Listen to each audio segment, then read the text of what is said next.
Welcome to Subjective Perspectives. Where our perspective is subjective and we will be talking about things. Exactly. Yes, sir. Okay, so we're gonna watch the Apostate Prophet debate with anti-Israel dweeb. Here it goes. Let's get into it. Just a second. I forgot, as usual, to set my own timer just so I know where I am. Fair chance to make an opening statement, and then we will get into some dialogue. Let's make it quicker. Should we make it quicker on faster speed? Yeah. Yeah. Double. Double, like times 2 or times 1.5. Start 1.5 and then Ridvan, or Apostate Prophet today, will be opening because he is making the positive claim. And at the end, if we want to tie up some loose ends, we can have a little bit of a free-flowing back and forth as well.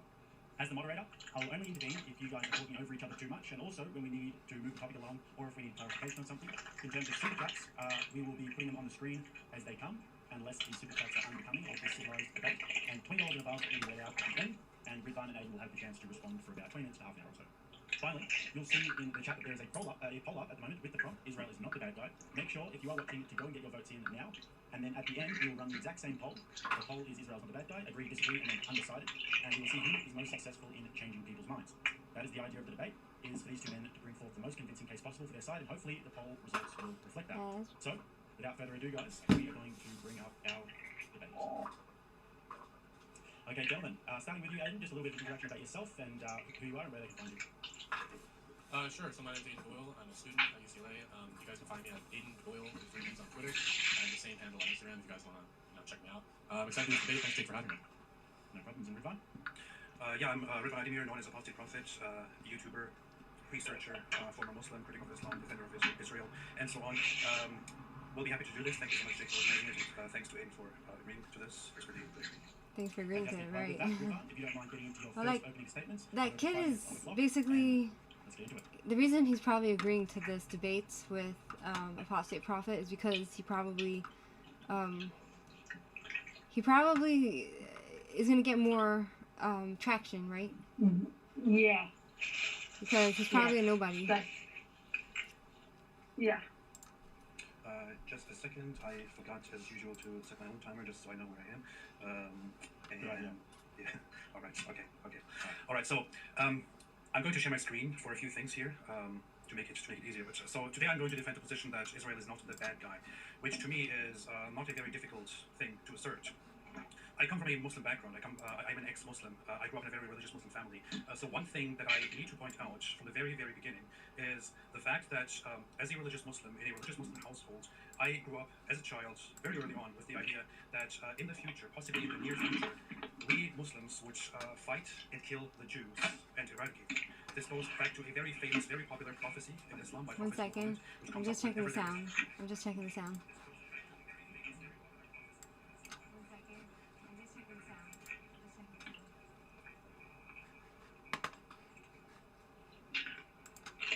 You hear anything? May I hear you? Never mind. Okay. I don't hear them. Okay. Alright, so, fine. Let's continue. Where are we? Here we are. Yeah. A conflict, which whenever the conflict reignites, it goes, the messenger of Allah said the last hour would not come unless the Muslims would fight against the Jews, and the Muslims would kill them until the Jews would hide themselves behind a stone or a tree. And a stone or a tree would say, Muslim or servant of Allah, there is a Jew behind me, come and kill him. But the tree Arbat would not say, for it is the tree of the Jews. This is not just something that my parents and my community came up with, it's something that Muhammad said, apparently, and that Muslims around the world follow and remind each other of whenever this conflict gets very serious. This is also part of the Hamas charter. Yes, Hamas had a charter published in 1988, in which in Article 7, I feel like he can repeat himself. This guy, I feel like he can repeat himself, Apostate Prophet, till he's blue in the face with facts, but if people don't believe in facts, then there's no one to talk to, right? Right, but you'll see how he asks really good questions. You'll see how he does really well in this debate. Oh, okay. where Hamas says that no matter how long they have to struggle for it and no matter how long they have to wait, the day will come when they will fulfill the realization of Allah's promise, and then they read it out. The day of judgment will not come about until Muslims fight the Jews, and so on. So this is directly in the charter, the constitution, the primary foundational text of the Hamas terrorist organization that Israel is at war with. There are lots of claims that people make about Israel's role in all of this and all this conflict. There are a few things that I want to address from the very beginning, which is that a lot of people seem to be very unaware of the real history of this entire conflict. People often present this idea that there was once a land called Palestine, or a country called Palestine, and a Palestinian nation, and this Palestinian nation had control over its borders. And the Jews just came along one day, Israel just came along one day and started stealing this land and kicking those people out. None of this really happened. This is completely discredited nonsensical. In reality, people in this land were subjects of the Ottoman Empire in the early 1900s. When the First World War broke out, the British took this area over and called it Mandatory Palestine, which goes back to the Romans naming it Palestine based on the Greek naming Philistia in order to spite and suppress the Jewish identity. Prior to that, they used to call it the province of Judea. Under Britain and under the League of Nations, it was determined that in this land, a homeland for the Jews, because of their historical connection, should be re-established. The Zionists and the Jews, Israel, from the beginning, were very, very willing to make peace, to coexist, to establish their own state with or without the other population, the Arabs, who were at that time only called Arabs, in this land. The other side never accepted this. The other side has always had the goal of eradicating the Jews, of killing the Zionists, of getting rid of any attempt of sovereignty for the Jews, and so on. In fact, the only recognized legitimate leader of the Arabs at the time, Hajj Amin al-Husseini, was a friend of Mussolini and also a friend of Hitler, who gave him the promise that once they are done with the Soviets and the British, he would come down to help them eradicate the Jews and give the Arabs authority over all of this land. Fast forward until this day, the fighting between the Arab side and the Jewish side kept going on. Around the 60s, the Arab side started adopting this idea of we are Palestinians, we have a Palestinian state. In the 80s, the first attempt at creating a Palestinian state was actually done, and only under Israeli control or occupation, or whatever you want to call it, did we ever see the emergence of autonomous Palestinian Arab territories. So, if anything, it is Israel. I'm going to stop sharing the screen here. If anything, it is Israel that gave these people who later identified as Palestinians the ability to self-govern. In 2005, Israel did something very remarkable. Until 2005, the population of Gaza, which they got rid Right, of, so here's and where left we to the disagree that Gazans, was who were like remarkable. Hamas, We who think have it was gone a very bad move. What? Here he what? You say in 2005 Israel did something remarkable, but I think it was a very bad move what they did in 2005. Right. Disengagement. Basically, it was when I was thinking about that, when I saw there was this rabbi on YouTube that he said he gives Mossad he gives Mossad advice on what to do about the war and the hostages, right? And 1 second. And he said, right, that what the government did, like, he didn't say it was criminal, but he said that what the government did basically was take people out of their homes. They didn't have a plan for them. For the families that got taken out of Gaza, they didn't have a plan. They didn't have where to put the people with the homes. Right. No homes, no jobs. The kids didn't know which schools to go to. They were stuck in hotels. There was no plan, and they were very depressed. And then this rabbi came along and tried to create jobs for the people, and it was really criminal what the state did to the Jews in Gaza. Yeah, at the price of peace that they would never get. Yeah.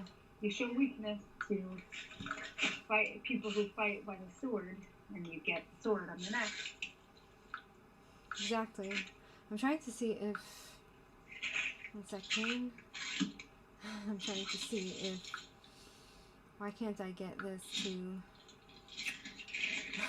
I'm trying to click on I'm trying to see if the sound is okay, right? So I'm trying to keep clicking on there we are. What's the sound? Let's see. Nothing but fight since then. Fantastic. Thank you very much, everyone. And guys, just want to remind everybody that we have got a poll up in the chat. We have to actually redo this poll at the start, so if you shoot your vote already, and make sure you go and make sure that by going and putting your vote in System works right now, because we want to make sure that we get as good an understanding of the audience's position as possible. So, without further ado, Aiden, if you want to go for your opening statements, then let's get into it.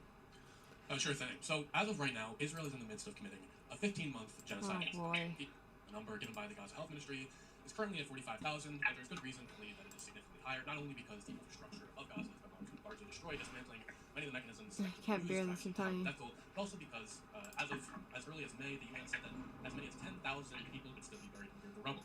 Seriously. During the genocide, Israel's committed countless war crimes, Genocide. incredible negligence. It's like they all like repeat the same thing, you know? The same talking Yeah. points. Genocide, death toll, Jews are doing this and that. It's like, really, how do you fight against this narrative? So much negligence that it could really only reasonably said that Yeah, this is you'll purposeful see. negligence designed to cause as much destruction and chaos and turmoil as possible in Gaza. They have used horrifying and illegal tactics, including starvation, targeting civilians, aid workers, and journalists, including 70 journalists and media workers. For comparison, in the sum total of 57 years of the Libya, Iraq, Syria, and Afghanistan wars, 519 journalists died. The Gaza genocide, for comparison, has been on for only 15 months. This conflict, of course, did not start on October 7th. Much of this debate may center around what's happened since then. Oh, And again. I'll try and prove to Ridvan and Jake's audience. Oh, this didn't start on October 7th. It started in 1948. Right. Right. The thing is, you already know their talking points of the day. Exactly. They repeat the same exact thing. Yep. Like a broken record. I mean, do we when the pro-Israel side, do we also repeat the same exact thing over and over and over? Well, it's a similar argument, so yeah. I guess. But, of course, this conflict has gone on since many years before October 7th. But you'd think that with how many times we hear it repeated over and over again, we still, like, if we were to debate somebody, we would lose our faculties. Like, we wouldn't Yeah. remember all the talking points, right? But from their side, right, like, I feel like I know their talking points. Oh, this didn't start Right. in October 7th. It started in 1948. Israel had in various ways Right. ethnically cleansed and recently genocided the Palestinian population. After 1948, the non-Jewish population was subject to military rule, armed trade pensions, countries, etc. After 1967, Israel He looks conquered completely and unbothered. saw the beginning of the apartheid system that we see today.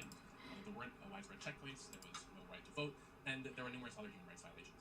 Israel has justified their current apartheid in a few ways. They say He's that the Jews reading. are unsafe around the world. This guy is reading from a paper. This guy is reading. Hello? Yeah, so he's young. He's a student. Well, he's a And student. the state is the only way to defend their own safety.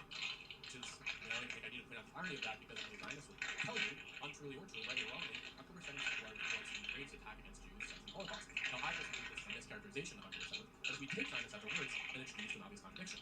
Zionists will claim that they have historic rights to land, so it is theirs to do as they please, including oppress I can't hear population, anything. including It's indigenous really populations. annoying. I challenge Ridvan to explain exactly how they have this right, Jewish people I'll put specifically, myself on as mute opposed to any every other time. group of people, and why it has any force. Especially Ridvan, as I believe he is an atheist, why he would believe that any religious people have any right to any land because of their religion. Zionists may say that it is for their own security that they have instituted apartheid. Now, firstly, I can say that this is strangely reminiscent of Jim Crow or apartheid South Africa, where it was claimed that whites needed to have these laws in order for their own protection or for their own security or for their own culture. And we can see now that that is extremely racist, and is racist in the case of Israel as well. According to Israeli analysts, This guy is really like, he's like rattling off all these like talking points, you know? Like, It's the same talking points. Yeah, so that's why, because the talking points are so basic, it's going to be, easy to debunk all his ideas. uh-huh. Engineer, Israel's strategy over the past 20 years is population centric. I don't think I could, like, if I ever had this debate, I don't think I could keep my mind. Like, I would go nuts. Like, Right, so that's why he's perfect, because he's not stressed, you know? he looks like he's Ridvan, ready to whatever pounce. his name is. He looks like he's ready He's to not pounce. stressed. He looks like he's ready to pounce. Who? Apostate prophet. Yeah, but I think his energy is pretty calm, no? Yeah, but he looks like he looks calm, but he looks like, okay, like he's ready to, the look, He's in his power. the He's in video, his power. yeah, the video, like, with the way he's looking at this guy is, Aimed to end the conflict or to keep peace, but to use asymmetrical and short-term warfare in order to essentially temper militant groups for long periods of time. In the Clean Break memo, Richard Pearl suggests Israel should maintain that they have the right to hot pursuit anywhere within the Palestinian territory, as well as provide alternatives to the current Palestinian leadership, which was Yasser Arafat at the time. Now, this shows that Israeli strategy is not only asymmetrical and target civilians. Israeli strategy is designed not to keep peace, but to simply cause destruction repeatedly in order to mow the lawn, essentially. Now, it is clear that after October 7th, Israel's vitriol for the Palestinian people increased exponentially. Anthony Blinken even said in a recent interview that he had to convince, with an enormous amount of backlash, the Israeli government to let aid into Gaza. My argument throughout Seriously? Did you hear that? Yeah, it's silly. Yeah. The guy, he had to sit there. He said, Blinken said he had to go and sit and argue with the IDF to put aid into Gaza. And literally, like, the bodies are still being collected, the body parts, and like, why should we be the ones to go and give aid to our enemies? Why can't Egypt do it? If America were our friend, they would go to Egypt and say to Egypt to do the dirty work of giving our enemies aid, right? Or the enemies would give up sooner if they didn't have. If there wasn't any aid coming to them, they would Like a siege. Like a siege. The people would turn on the Hamas, and then yeah, there'd be less people. They like food. When people are hungry, they're gonna give up. there would be less. I think, in my opinion, there'd there'd be be less people dead because the war would have been over. in a week. If there's Less no than a money, week. there's no food, there's no water. Everyone says, okay, give up. And our hostages would be back. Maybe. Right. Either dead or alive, but the war would have been over the first week. this debate would be that Israel is committing a Yeah. genocide, that Israel is an apartheid state, and it is impossible to have This makes me angry. This Aiden Doyle, he says Israel's apartheid, because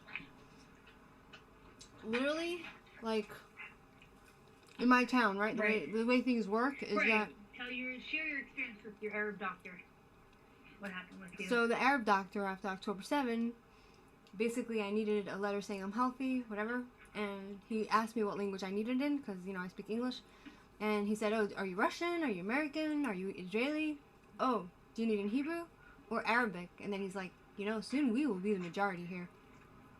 And for an Arab to say that right after October 7, right, to a Jewish person living in Israel, that is hostile. It's aggression.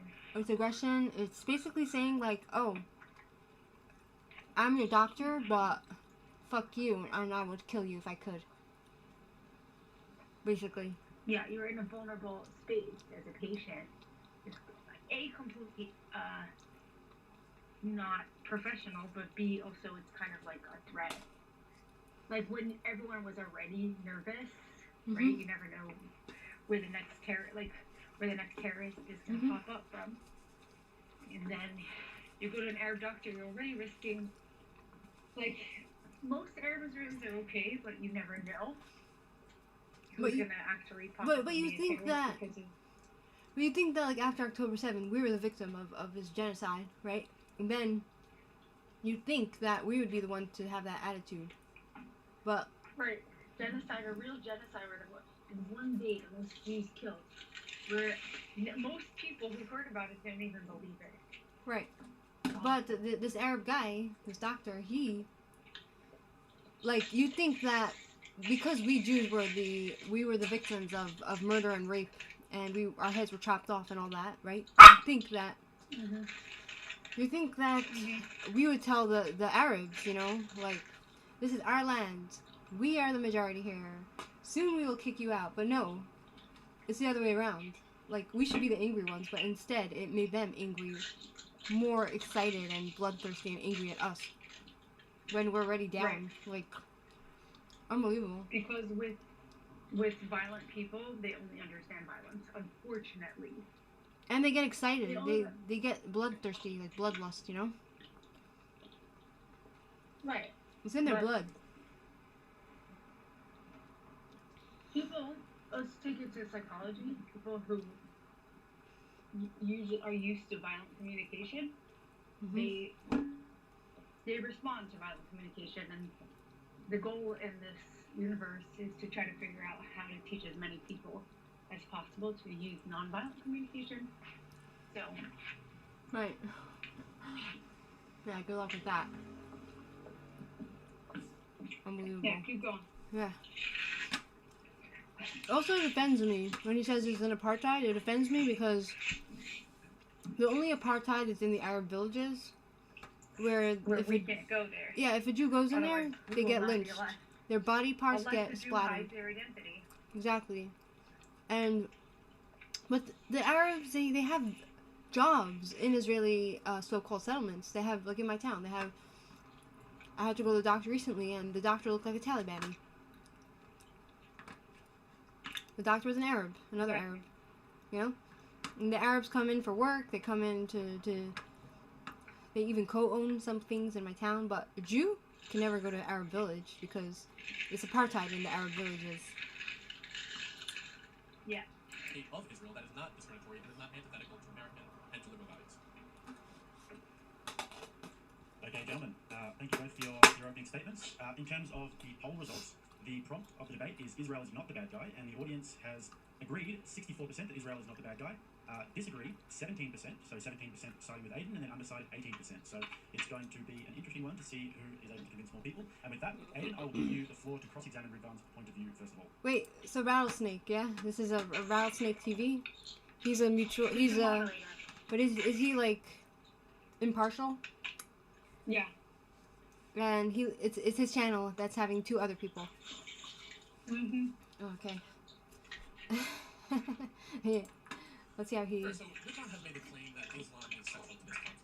Now, although religion is clearly important in this conflict, including Judaism, Jewish values, Islamic resistance, the resistance in Palestine was secular before Hamas. Ridvan conveniently leaves that out. That Israel actually, and you can actually look this up, that it was General Yitzhak Segev who was given the authority to fund Hamas as a counterweight to the secular Palestinian Liberation Organization. They believed that this would deter Western support and that it would divide the Palestinian people among themselves. And you can see this clearly leading up to October 7th, where Netanyahu increased the funding for Hamas. Oh my God. Though they had reports as early as May of 2023 that Hamas was planning an attack. Can you imagine? They used the fact that Netanyahu was trying to help the Gazans, right? Give them charity, help them out in their life. And Israel was trying to get them jobs, right? Before October 7th, Israel was trying to expand the working visas for the Arabs and in Gaza.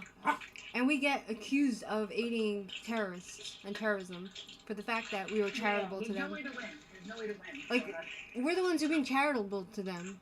And they're treating us like we're, like, aiding terrorists. Yeah, but then that contradicts the whole idea that, like, he is basically saying that Israel's a terrorist, the Gazans are just resistance fighters, but then he's accusing us of aiding terrorists. So which one is it? Are the Gazans terrorists or not? Right? Do you get what I'm saying? Right. Right. So there's yeah. So you listen to how he argues. Okay. Let's go on.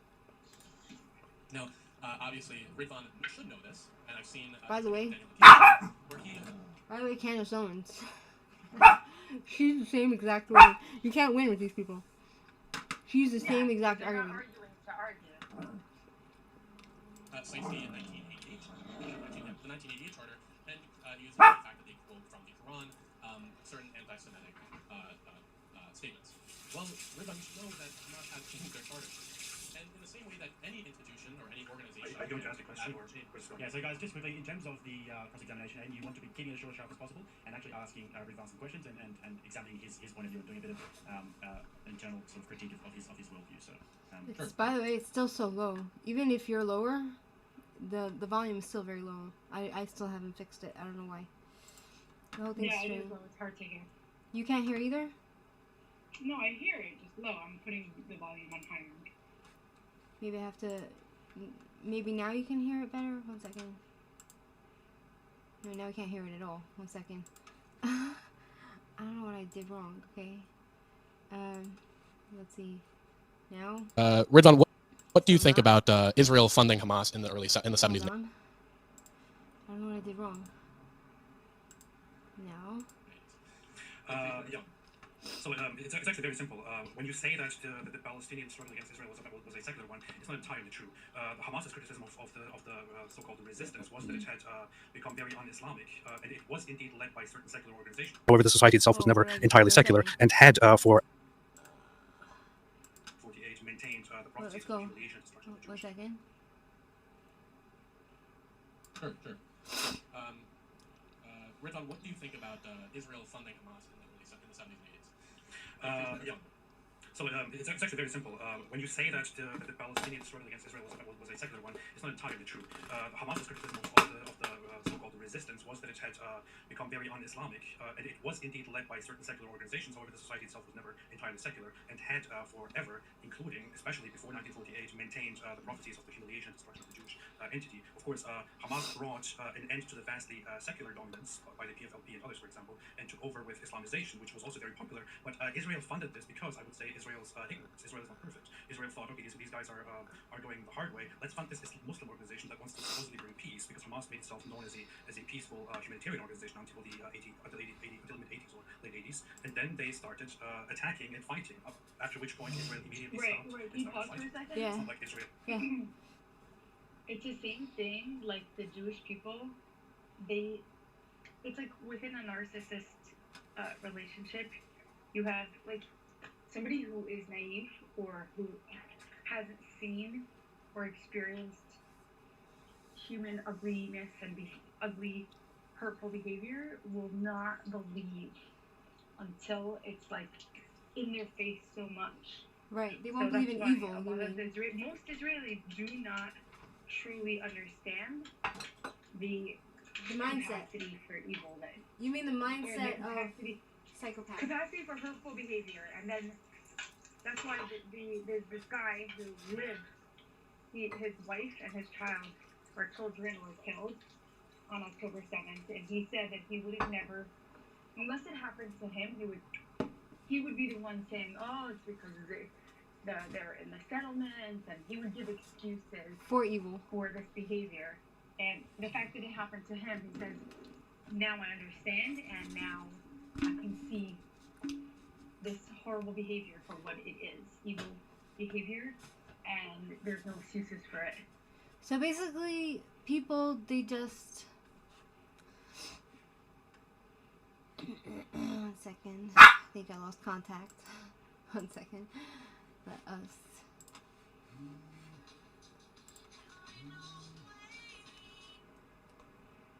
Okay, hello? Yeah, I somehow accidentally pressed Fine. off. Okay. Yeah, but you see what I'm saying? Like, it's like, until you actually see this behavior, then you experience the gaslighting. Until you experience it yourself, then you don't believe it. Right. You don't actually believe that people are humans are capable of this behavior. If you don't behave that way, then it's hard to believe it. 1 second. I'm trying to figure out the sound again. Oh, man. Yeah. The sound. Yeah. It's a project. It's a project. Right. Okay, so we could do What little girl? Oh, yeah, I don't know what happened. Oh, sorry about that. 1 second. Okay, now it's fine.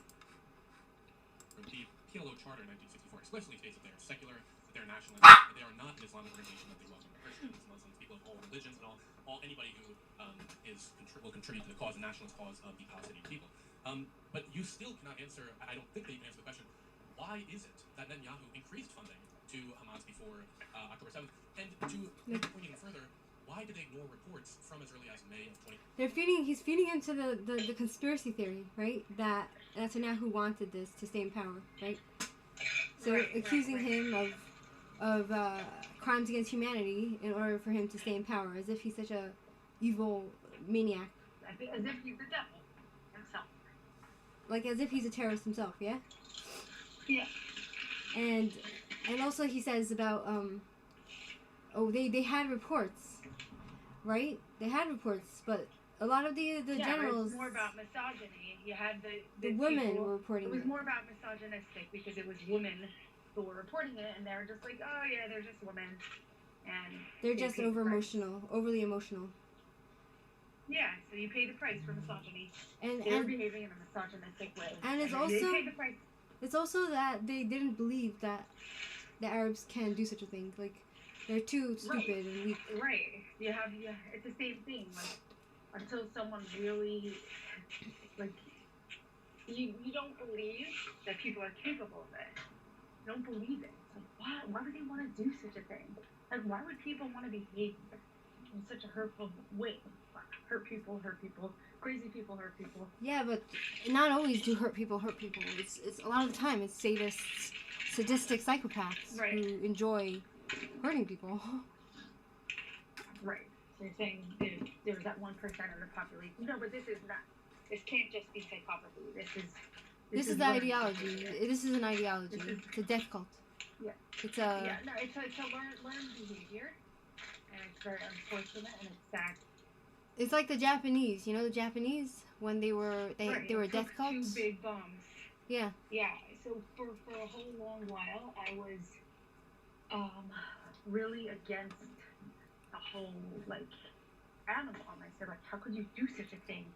You know, it's one of the most horrific things that's been done in history, and I was thinking, yeah, America was just doing like the most horrible thing. But the question is, if not for the atom bomb, would we still be at war? They were in a death cult. They were Kamikaze suicidal. pilots. When they were told to Yeah. surrender, they wouldn't surrender. They wanted to die, so they were jumping off like bridges and stuff. And the soldiers, American soldiers, were watching in horror as the Japanese were jumping off and killing themselves. Yeah. Horrific behavior. 2023 that there was going to be an attack. Exactly. And I can even push you a little, press you even more and say that there were, according to the Wall Street Journal, there were Israeli security teams that had seen not only military graves in Gaza on October 4th of 2023, they also saw in the morning, before the attack, they saw vans moving around, they saw increased activity. And not only that, but Egypt also told Israel that there was an attack. It seems like Netanyahu, as consistent with their strategy or pattern. I don't understand about the whole Egyptian thing of warning Israel of the attack. I don't understand what happened there. It's possible that Egypt gave there was some intelligence from Egypt saying there was something going to happen, but again, they didn't believe it. But the weird thing is that Egypt, they were helping the Gazans. They had like tunnels from Egypt to Gaza, like helping them with weapons, giving them weapons and all that. Right. So then that So maybe the whole thing is strange. I don't understand it, right? maybe there were multiple agencies. Maybe one agency is smuggling weapons, and another agency, or maybe it was an individual who gave the warning. Like, we don't know how the intelligence came Right. exactly. Right, but Egypt all the times, a lot of the time they will go and kill Israeli travelers in Egypt. The Egyptian military and the policemen. It's not so often that happens because there are a lot of Israelis who travel to Egypt. I don't know how often it happens. It happens, but Right. it's And more- people it's that more were usual. hiking near the Egyptian border got shot dead at some times. Right. It's very risky to be in that kind of neighborhood. 20 years of using. Do you hear what I'm playing? Do you hear when I'm playing the video? Yeah, is it possible to make it a little louder? No, I can't. Okay. Literally. Fine. I hear it. I hear it enough. I don't know. Yeah. I hear it enough. Same more. Right? Like I'm trying to figure out the sound, but I hear it enough. right? Like I don't know what to do. I hear it enough. It's okay. Go ahead. Okay. Kind of short-term international warfare, which then changed afterwards to being long-term and much more destructive. It seemed like their strategy of kind of trying to just destroy the spirit of the Palestinian people continued. And that this Oh, the poor spirit of the poor Palestinian people. We want to destroy the poor Palestinian people. and maybe not have been premeditated. That We'll try not to shotgun the thoughts too much, guys. So we'll try to one point at a time. I think the first one was that they increased the funding for Hamas before. So here's the thing. I'm not sure how you educate me for this. You don't seem to really understand Muslim society. If a Muslim society in its leadership identifies as secular, says we are open to anyone and so on, the secular is not the society is not necessarily secular. You probably haven't been into any Muslim country. For example, Turkey would be presented as a secular country that is totally open to anyone and so on. Nevertheless, the society is full of Islamic and Islamist aspects. Insofar that I, as an ex-Muslim of Islam, cannot go there or I will be arrested. However, when it comes to Netanyahu's funding of Hamas, you seem to also making up a false narrative and misrepresenting what actually happened. Netanyahu did not increase funding of Hamas. Netanyahu wasn't funding Hamas. Israel wasn't funding Hamas before the war. What Netanyahu did do is, which he received criticism, he allowed Qatari funds to go to Gaza for humanitarian aid and so on, which is very ironic because, on the other hand, you guys will complain that Gaza was being oppressed. Exactly our point, right? Yeah. Right. Isn't he allowed great funding with to go his there. argument? Yeah, he's very clear-minded. But I guess it's just for someone like him who probably has a clear mind and doesn't have trauma, like you said, he probably is able to argue in this way because. Right, it's not so personal. Yeah. Your life is on the line. Like for you, every time you travel, right, and you walk past the hijabi, you wonder, like, are we gonna stay alive? And we're not gonna stay alive. It's like which Arab is gonna pull out a knife and start stabbing people in the neck? You know. It's very personal for you. Which Arab is gonna go, like even the doctor? Which Arab is gonna go and try to poison their patients? You know, like we don't know. There was a case where, right, like Sorry, remember when you were in the hospital for your eyes? Yeah. In Brooklyn. Yeah. And the Arab doctor, the Muslim doctor, she tried to kill me. Enough medication to kill a few grown adult horses, and if father wouldn't have pulled out. If he had more money and more connections, he would have done something. And I think he just needed to get you out of there. Yeah, exactly. But the thing here is that, like what he's saying, right? What is he saying? Let's see what he says. Insofar that I, as an ex-Muslim critic of Islam, cannot go there or I will be arrested. However, when it comes to Netanyahu's funding of Hamas, you seem to also making up a false narrative and misrepresenting it actually happened. Netanyahu did not increase funding of Hamas. Netanyahu wasn't funding Hamas. Israel wasn't funding Hamas before. What Netanyahu did do is, for which he received criticism, he allowed Qatari funds to go to Gaza for humanitarian aid and so on, which is very ironic because, on the other hand, you guys will complain that Hamas, that Gaza was being oppressed. Allowed fundings to go there under the impression or with the strategy that this will pacify Hamas and possibly reduce terrorist attacks, which was a failure, which many people within his own government said and also still say. Now, when it comes to signs of October 7th appearing, you could say that Israel made great mistakes in underestimating what was going on. You have internal fights, internal rivalries, people cracking down on Netanyahu, looking for an opening, looking for something. Exactly. I went to it. I talked to politicians. Everybody was asking the same questions. It's not like the entire government. Oh my god. So you have here the people who are giving super chats, right, on their channel. AP is spot on. Great points. I wonder if the other guy could see that, right? Another thing is that he's right about the internal fighting. Like, when I was watching what was happening within Israel, all the protests, and there was real hate between the religious and the non-religious. Like, real hate. Like, you've never seen. Like, I've never seen before such hatred. Right, sinas chinam. Yeah, sinas chinam. So, like, hatred for no reason. And I said to myself, there was actually a guy that tried to proposition me, whatever, and he's like, oh, come with me to Cyprus in 2 weeks. And I was like, we don't know what's going to happen in 2 weeks, let alone... Oh, you were saying before October 7th. Before October 7th. Yeah. You said that something was happening because of the internal fighting. The fighting and the protesting, and the one guy, Israeli guy, went and tried to run over some people. He injured some people. Yeah. And I was looking at all this, and then there was like fighting on Yom Kippur, right? And a lot of people sensed the same thing. And then... like something bad is going to happen. Something bad was going to happen. We're going to pay the price. Exactly. Our iniquities. Yeah, unfortunately. And then October 7th happened, and wow. Yeah. Right? Yeah, it's really tragic. And Israel is this unified bad guy, Satan, the devil, that just does everything as they wish. They received mixed signals. Certain intelligence aspects of the Israeli government were very harsh and said, something is coming, we have to do something. Other aspects ignored it. Right. And within this big strife, October 7th happened. It's not like this has to be deliberate. Because if you are going to make the assertion that they ignored it in order to destroy Hamas or in order to destroy the Gazans, you are just making up a conspiracy theory without basing it on any evidence. There's no evidence, yeah. Well, it's actually not a conspiracy theory. It's based on the strategy that Israel's employed over the past 20 years, which is to engage in hot pursuit whenever they feel like it's necessary, to enjoy relatively long, 2-3 year long periods of peace in exchange for short-term war. Now, I'm not going to make the argument. What kind of stupid argument? If people want war, like, what the hell? Like, this guy is sitting in his mama's house, right, with 2 silver spoons sticking out of 2 sides of his mouth, and a golden spoon stuck down his throat. That he is just gorging himself on riches, that he can't imagine that when people go to war, they die, and why would they want to do that, right? Why would Israeli society even agree to such a thing, to go every few months to go and neutralize the enemy? Like, who...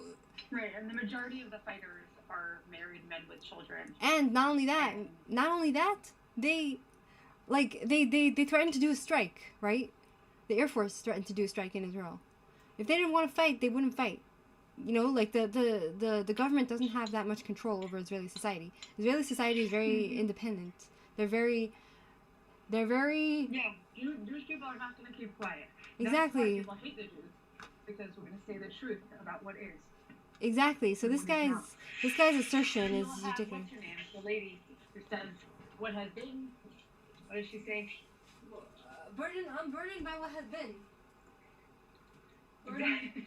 Burdened by what was. Exactly. I'm burdened by what has been. I'm burdened by what will be. Right? Yes, we need Kamala. Kamala, exactly.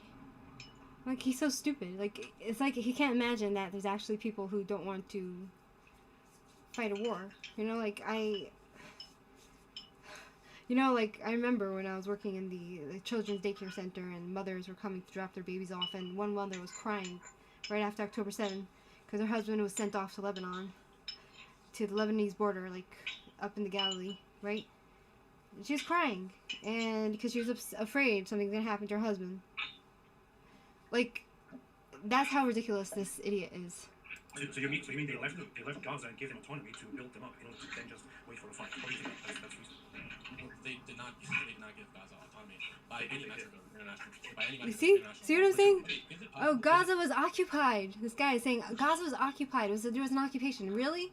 If Gaza was occupied, how did they manage to create all those tunnels the size of Manhattan underneath the entire city? How did they manage to build up all that ammunition to send rockets into Israel? Why are we still fighting 15 months after October 7th? Why is Israel still in Gaza fighting? If they were so We were occupying them, right? Like, Right. They had got in the independence. States by going out. they had the independence, exactly. They had the independence. We gave them too much independence, and then with that independence, they decided to go crazy.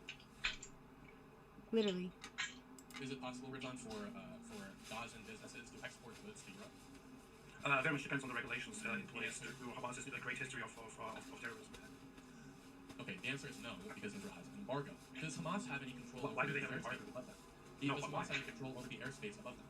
Well, Not entirely, for very simple reasons, which is that, as I said, Israel had control over Gaza from the 60s to 2005. By the way, very funny, before that it was actually under Egyptian occupation, it didn't have freedom at all.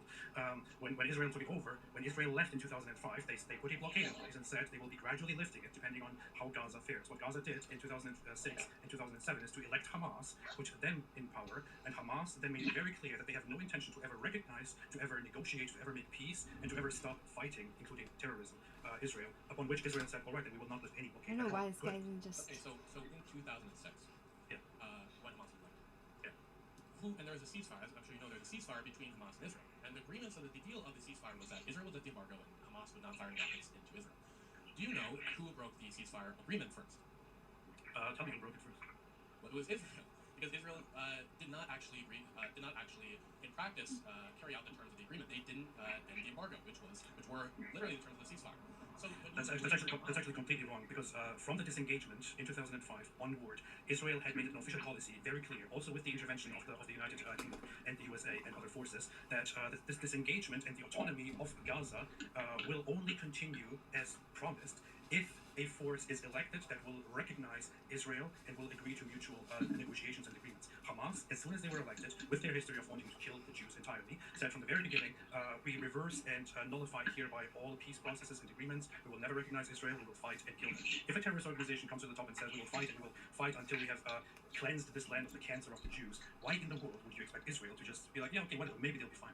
Well, wait, Ridwan, because this is actually a shift in the goalposts. Because I have said, I made the claim that continues to occupy Gaza because they have control over the airspace, they have control over the sea by Gaza. Oh, so therefore, because we are just smarter, we have like air power, we have a better military. Therefore, somehow that is unfair to the Fakistinians who don't have that. So therefore, that's somehow an embargo on them. Right. How does that make? Right. How does it make like? No, it's basically saying It's communism. It's Marxism. Everyone has to be suffering equally. Everyone has to be dirt poor equally, like in the Soviet Union. So therefore, Everyone has to because the have Arabs, food equally. because the Gazans are too stupid to have, and too hateful to have a normal functioning society with a functioning airport and smart people enough to actually use sophisticated No, like it's not technology. stupid. Their education is wrong. They're educated to focus on fighting instead of education. They're So if they were behavior- educated, then they would be more likely to think clearly and want to no, be if able they to were learn educated, that how to be is not pilots. Islamic. They have to be re-educated. That's the only way to change things. They're not necessarily stupid. I mean, some people are stupid, especially when they're taught to just obey, shut your brain and obey. Then Right. you So- pay the price for. But so you're saying if there was an emphasis in education, maybe they would have a chance to be able to learn how to fly a plane. Yeah. Or to do things. Unbelievable. They have no real capability to trade, and as right now, there's no going in or out of Gaza. And really before that, there's hardly any ability to go in and out of Gaza. Something like 1% of the population was out of a worker. And you responded by saying, well, Hamas is evil. Well, that's not really the point that I was getting. We can debate that if you want. But the point is that whether Hamas, just let me finish real quick. Whether Hamas is evil or not, Israel continues to occupy Gaza. Of course they should. Of course they should. If you have a neighbor who promises to you that they will eradicate you or kill you, would you just be fine with that? No. Of course, Israel has to put an embargo. If that's what you call an occupation. They're not literally occupying. They are putting an embargo around Gaza and keeping it under control. Because of the very, very fact that Hamas has said from the beginning that they will never have mutual recognition with Israel. I am sorry. I thought from the very beginning. Hamas is a terrorist organization that has proudly and loudly engaged in suicide attacks, that bragged about suicide attacks, that bragged about eradicating the Jews, that bragged about fighting and no recognition. If this organization is in charge of Gaza, no reasonable party would ever be the target of this brutal hate and violence and then say, oh yeah, totally, we will just give these guys autonomy.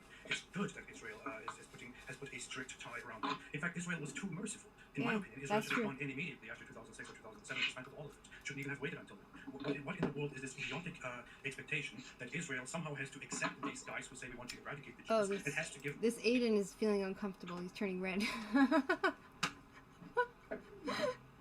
Right. He's turning red. Them autonomy. They don't deserve autonomy. They don't want peace. If you want autonomy, if you want rights, if you want land, you need to recognize the rights of the other side. Otherwise, don't cry if you are going to end up losing. Okay. All right, let's take that and let's run with it, okay? I mean, I disagree with most of what you said, but I'll just give you that. Jake, when are we turning this around? So just until we've got about like 60 to 90 minutes of open discussion. So I was thinking maybe 20-30 minutes. Aiden can cross-examine your worldview, so he'll have another 15-20 minutes or so, and then you can do the same. And that's a good. Critiquing the other person's worldview, you do have the floor, so you are able to interact as much as you like. But the thing is that this guy, they both seem pretty civil. Even this idiot Aiden, right, who is. Well, he wasn't acting civil on other times. Here, for some reason, maybe it's the mood of the day, or because Apostate Prophet is too good right now, or he's too knowledgeable. Something about he's not able to gaslight this guy. Wait, so with the Green Prince, right, with the son of Hamas, he was gaslighting them and their experience. So he was, and also the Green Prince, because he's emotionally involved. He's emotionally involved. When it comes to narcissism and gaslighting, when you are emotionally vulnerable and you don't shut yourself down, you can get rattled because you're being gaslit. Your experience. This was his experience, and the other guy was essentially mocking his experience. Right. Like he's sharing about his own father. Like, this is, like, very emotional. Like, he seems to be really, what's his name, Hassan Youssef was really connected with his father, and it was a very emotional. But that could be a way to discredit him from being allowed to have a say, because, you're too emotionally involved. You can't have an opinion. Well, everyone's emotionally involved. He should be able to have a say, but just when you're sharing your personal experience and somebody outright gaslights you, which I recently had such an experience of being gaslit. Right. It messes with your brain. You say, what? That didn't happen. Especially when makes you doubt yourself.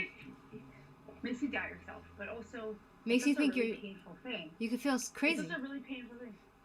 Yeah, it's like I experienced this. What do you tell me I didn't experience? This is my experience. Like, This is what happened.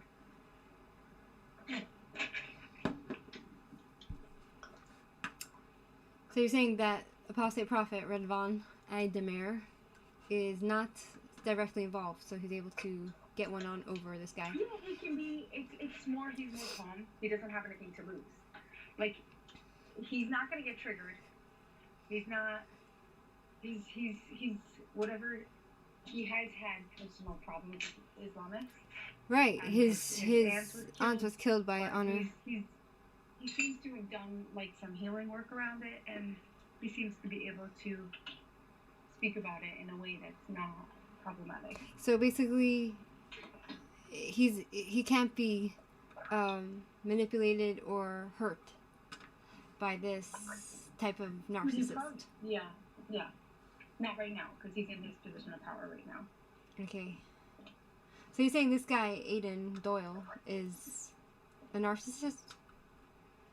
Definitely, you can't to listen to a somebody who, like, let's say the woman here who was she was sharing, this is her experience. She's gone through this horrific experience of being a hostage. Like, she didn't know if she was gonna live or die or get raped or what, and he's essentially denying her experience and hurting her. Well, my question would be is like, what's if we came face to face? Narcissism is on a scale. Narcissism is on a scale. It's selfishness with a lack of empathy for others. So what's if, for example, right, this guy, what's if we were faced with an Arab who might be lying to us and starts saying a sob story about what the Israelis did to them, right? Okay, and that might be their experience. And there are Arabs who do have horrific experiences because war is horrible. Right. And not every Israeli. But you're saying that even if we came face to face with an Arab that went through a horrible experience by the hand of the IDF, right? We wouldn't have the attitude that he would have. You're saying, like, we would be like, oh, I understand your experience. I'm really sorry. Like, show some sort of humanity. You're saying, but he didn't. Yeah. Even if they're That's so-called right. lying, even if they are lying, and they say to have these experiences, you're saying that it's important to show some sort of humanity, because we don't know if somebody might have gone through something like that, right? That's something that I was wondering. Not every Israeli soldier is perfect. You're gonna have bad apples and everything. Right. It's more about, like, what are the rules? Like, if an Israeli soldier rapes someone and he gets caught, will he be punished? Absolutely. He will Like, be, of course. In Israel, that's the way they work. You know, it's so not interesting. about you. And the thing about Israel is that it's a very woman. Even though, yes, of course, there is sexual harassment and all It's that. still an uphill battle, but it's more. Women are much more empowered here. Like, they'll be taken It's more seriously. egalitarian. You can walk in the middle of the night if something happens to you. You know, like, you're more likely to be safe as a woman in Israel somehow. Not sure why. I think it's because it's the Israeli government is made up with people who won't tolerate bullshit, you know? And it's also a secular... The state is more, in a way, I guess. It's a mixture, right? Mm-hmm. You're basically Oh, just, sorry, Jake. I didn't realize it was going to be. Sorry, I didn't realize it was going to be 30 minutes of me having the floor. We didn't have this one. So yeah, you're doing internal critique at the moment. We've got about another 20 minutes or so of this, and then Rudolph will be able to do the same. Okay. Roughly. If we don't need that much time, we can always switch it over. Sorry, I didn't even realize that was going to be the structure of this. But perfect. That's great. Lost my train of thought. What were we just talking about? Good question. We're talking about how Hamas wants to eradicate the Jews. It is, of course, ironic. I think Ridvan was saying that they should But have done the also, same. a lot of the Yeah. discussions and the Hezbollah Yeah. of the Jews, it's very defensive, and he's taking more of an offensive approach. You're saying, They're like, saying, like, we not have a to right to the land, which not- is so freaking obvious. Like, if we're in 2025, you don't need to explain to anyone. There's literally the Bible with Jewish history. Like, 2 billion Christians in the world know that Jews are sourced and belong to the land of Israel. There's to even try explaining that is ridiculous. You know? yeah, but He's coming from an offensive. He's saying the Muslims want to kill you. He's saying straight up, most Hazara will not be talking this way. Right, because they're You think, less, like- they're less, they're more apologetic about they're afraid to offend Islam. Yeah, because there's a lot of Muslim people in Israel. 1 second, I want to see how the sound is. 1 second. 1 second. Second.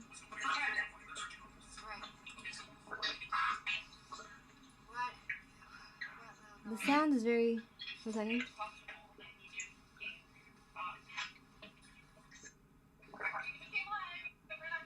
I want to see how the sound is. To go and neutralize the enemy. Like, I want to hear how loud it is. It's very low. It's basically the sound is very low on the media, right? Okay, I'll have to figure it out for next time. They should have come in. Well, And, let's just listen to and- our Asian centers. So it is, of course, ironic that Ridvan will talk about Israel. So I haven't heard him say it about Israel this big, but Zionist will talk about Israel as if it's democratic, it's free, it treats all people equally. It is. And then Ridvan will say that Israel should not allow Palestinians to have autonomy or sovereignty, and that because of who they elected, they shouldn't have any rights at all. And Israel will say, Israel said in 2005, and they were pressured into doing this, will let Palestine have a free and fair election. Well, in reality, it wasn't free and fair, right? Ridvan, the question I want to ask you then is, if Israel, how is Israel a free and fair democracy if it doesn't let Palestinian people have autonomy? And two, what about the West Bank?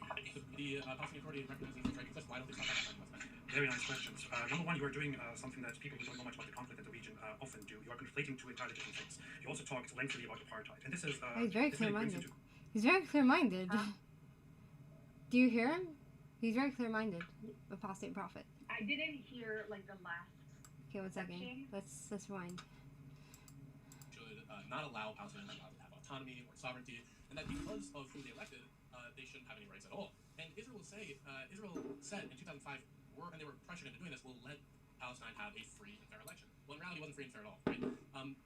Ridvan, the question I want to ask you then is, if Israel, how is Israel a free and fair democracy if it doesn't let Palestinian people have autonomy? And two, what about the West Bank? The Palestinian Authority recognizes Israel's right to exist. Why don't they stop occupying the West Bank?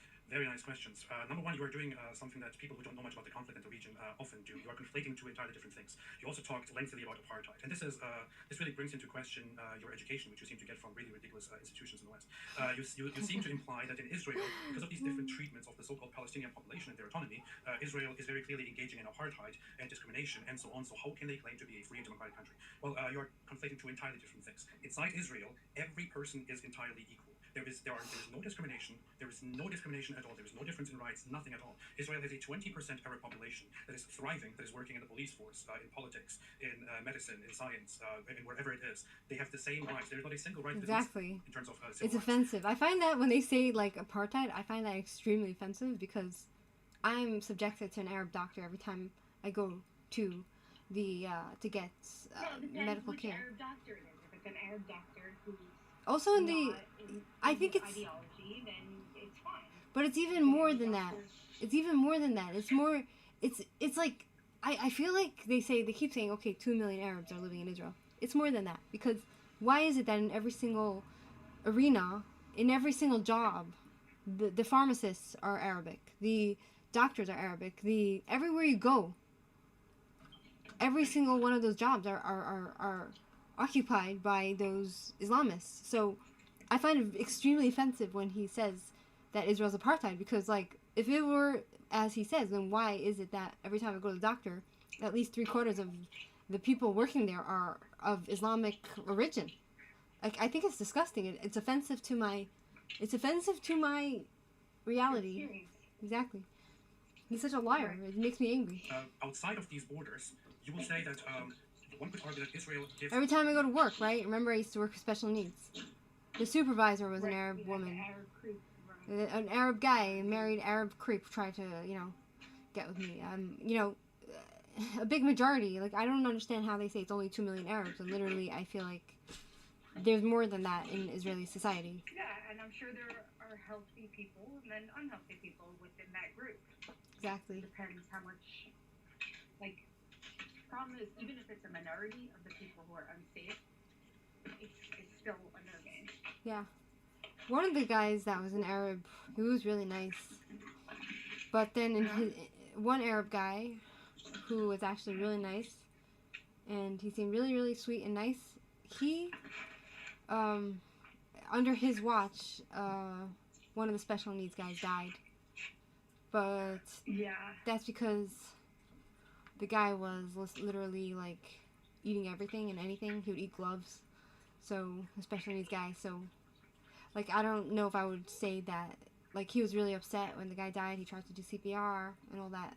The Arab guy tried to revive him, but it was under his watch that the special needs guy died. So, Right. it could have happened to anybody, Right, but But again, there was recently there was a fire in Jerusalem, Mhm. and in the girls' seminary, Mhm. and the Arab worker saved like 15 women, right. 15 girls. He saved them, and he risked his own life. And the same It thing that really happened. depends on the person. The same thing that happened down south, right? When on October 7th, a lot of the Arabs would, not a lot, but there were Arabs that actually somehow saved Jews. They went to go and drive them away from. Yeah, they risked their life. Yeah. So I guess it really depends on the person. Person to person. Right, but the the majority, the dangerous minority ruins it for everyone. yeah, but then you never know which one, because they, you know that there's that guy that goes to like ask Arabs what they think, you know, he goes and asks Israeli Arab what they think, like, oh, about Israel and the state, right? And they will say what they think, right?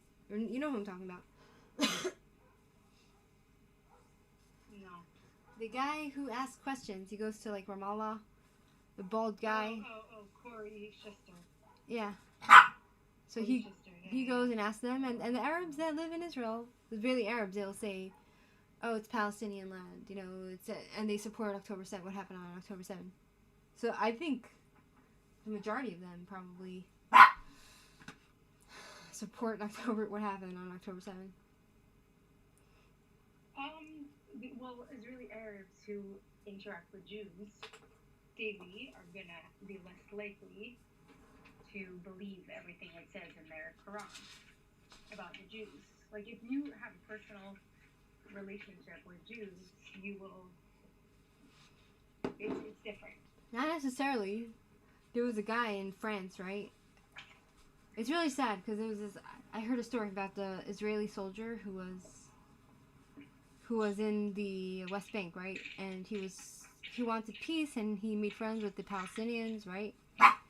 And he trusted them so much, and he was so friendly with them that they asked to take a picture with his weapon, and he handed over his weapon, and they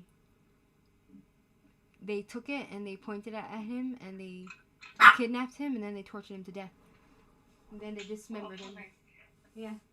Yeah. Well, he went against army rules. You're never allowed to Give your weapon. But I guess I've held multiple Weapons. weapons when I was in Israel. I know, me too. We've taken pictures with their guns, but I wonder if they took their ammo out. I don't know. Like, I don't know how they felt like they could just give us their guns. Right. That was not very helpful, Right. you know? Exactly. A certain amount of autonomy, which is why Israel also recognized, for example, the Palestinian Authority as official representative of the Arab Palestinian people in the West Bank. This was also meant to happen to Gaza, until Gaza, of course, elected Hamas, and Hamas then started infighting and killing and kicked out the Palestinian Authority and took out and took sole control over Gaza. Now you have two representatives of the so-called Palestinians. You have the Palestinian Authority in the West Bank that was against Hamas the entire time, and then you have Hamas that is against the Palestinian Authority and considers them as traitors. How in the world do you think Israel should be recognizing these sides? And how do you think that Israel should treat these guys under these autonomous regions just the way it treats its own citizens, as equals? Of course, Israel cannot do that. These people live under autonomous groups for a reason. Under a recognized Palestinian Authority and under a self-elected Hamas terrorist Islamist organization that is all out until this day on the mass killing and potential genocide of Jews. There is complete freedom and democracy inside Israel. That does not have to apply to those regions that are autonomous or by your false standard occupied. Okay, so let me push back on you a little bit there. When you say that all people in Israel are, well, I wish I could ask you two questions at once. First of all, you said that because Hamas doesn't even recognize the right of Israel to exist, why should they not occupy them? Well, I just said the Palestinian Authority recognizes Israel's right to exist. They don't. Yet they still occupy them. Secondly, Right. you say that there's They don't recognize if you go, Right. like, I was on Omegle, right? I went on this, you know, you can go meet anybody on Yeah, this. don't waste your energy on that. Oh my Don't god, do I it. was traumatized for like a few weeks after. It was very traumatizing yeah. talking to those haters. But the Ramallah people, they're very hateful. And they do sexual harassment. They will curse you if you're Jewish. You know, like they're very... The men, if they're a little bit older, they will also curse at you, but they're more likely to try to get with you. If you're Israeli, like a woman. But they're very hateful. They don't... The average person in Ramallah, they're not very friendly to Jews. Yeah. Rights in Israel. Well, why can non-Jews not buy 13% of the land in Israel? Because that has nothing to do with the legal rights. That is not about state rights. That is not about civil rights. That is not about laws. Because lands are owned by certain organizations that want to establish certain standards based on which they distribute or buy or sell land. Now, your other question, which is about the Palestinian Authority or the West Bank, it's very funny. Israel made multiple attempts, very well known, together with Bill Clinton and others, to recognize the Palestinian Authority and to. Israel made a clear promise to recognize them as an independent entity, to Excuse me. recognize a Palestinian state. The Palestinian Authority never accepted the conditions, never came to an agreement, which is why until this day it is not an independent state. If you are an entity that claims to be an independent state, you first have to make an agreement with those people that you are in conflict with in order to then finally actually become a de facto independent state. Otherwise, you cannot become independent and expect to be completely accepted by the other side because you are still at a conflict. Why would a sovereign people why would you ever expect a sovereign people to ever rely on another sovereign people, supposedly another sovereign people, for independence? When did they become sovereign? Right, so why would a group of people, that's actually my point, is that they're not sovereign. So why would a group of people, let's say the Palestinians, why should they ever rely on another group of people? He's laughing. Apostate prophet. He's laughing. Go ahead to have their own sovereignty, their own state, their own autonomy. Very simple. We already explained it earlier. In They 1948, They didn't declare themselves. That's why. They didn't declare independence. Ever. Right? Let's hear what he has to say. Yeah. there was a partition plan in which Israel, so the Zionists and the Arabs, were given the option to establish their own independent states. At that point, the Zionists, now known as Israel, explicitly and clearly planned to create their own state named Israel, and also very clearly among themselves said the Arab side is expected to also create their own Arab independent state. At that point, they were able to, or willing to, recognize an independent Arab state as their neighbor. However, it didn't really go that way. As you may know, the Arab side, together with Arab nations surrounding Israel, instead of declaring their own sovereignty, declared war on Israel and invaded it, an extermination war with the aim of destroying this Israeli entity entirely. Exactly. Until this day, they still want to kill us. They want to destroy Israel and they want to colonize Israel. The Arabs that come from the Arabian Peninsula, they need to colonize Israel because 50 countries is not enough.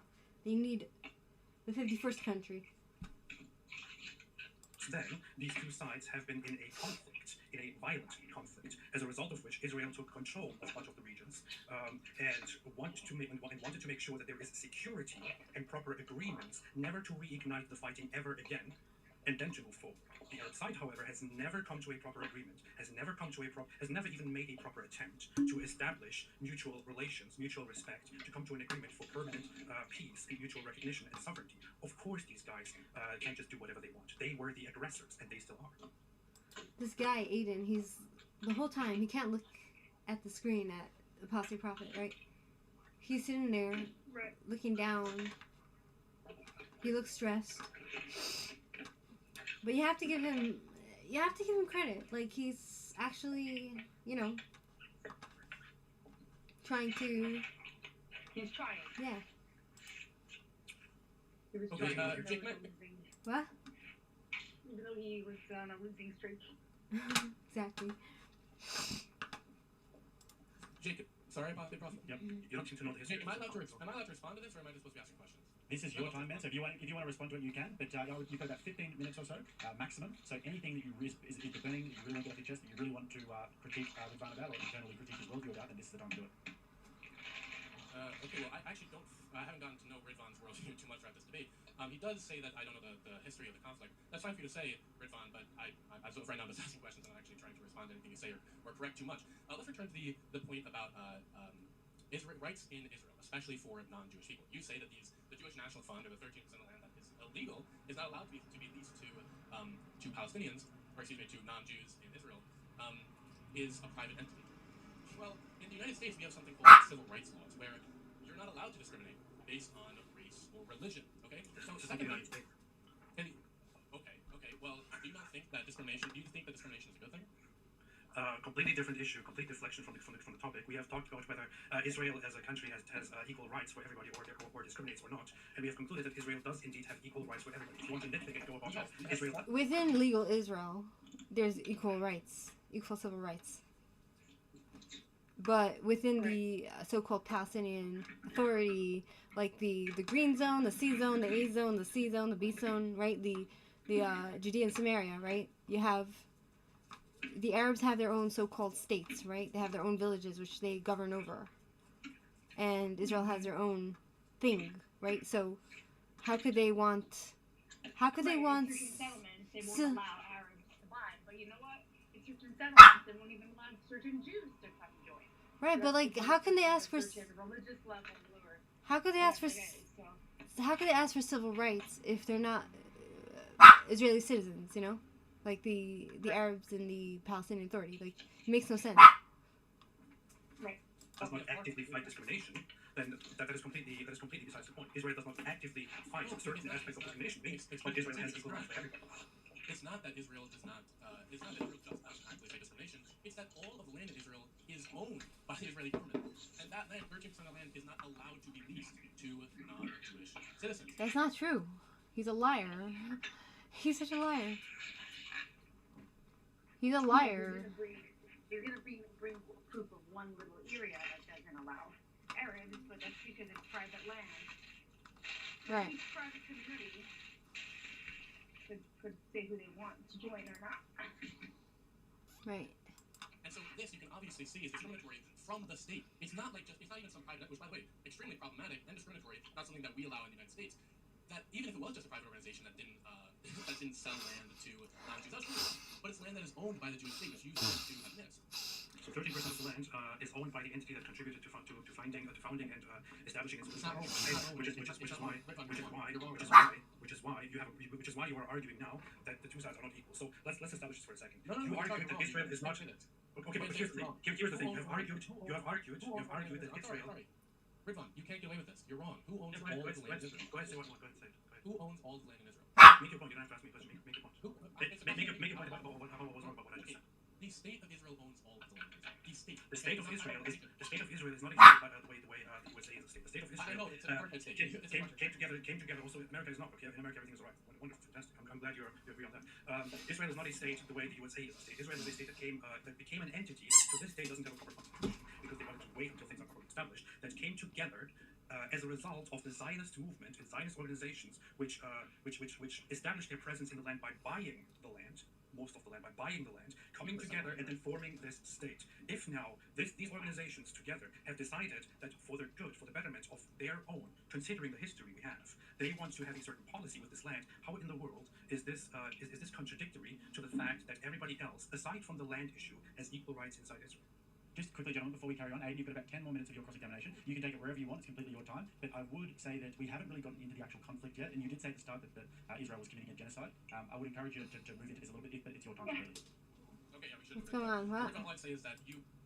No, so basically he's saying kind of getting off topic into like how it's not an apartheid state, but he's not... The assertion was that Israel's committing a genocide. He's like, you guys are not even talking about that. Then you talk about genocide. The non-existent, pathetic attempt at genocide in Gaza.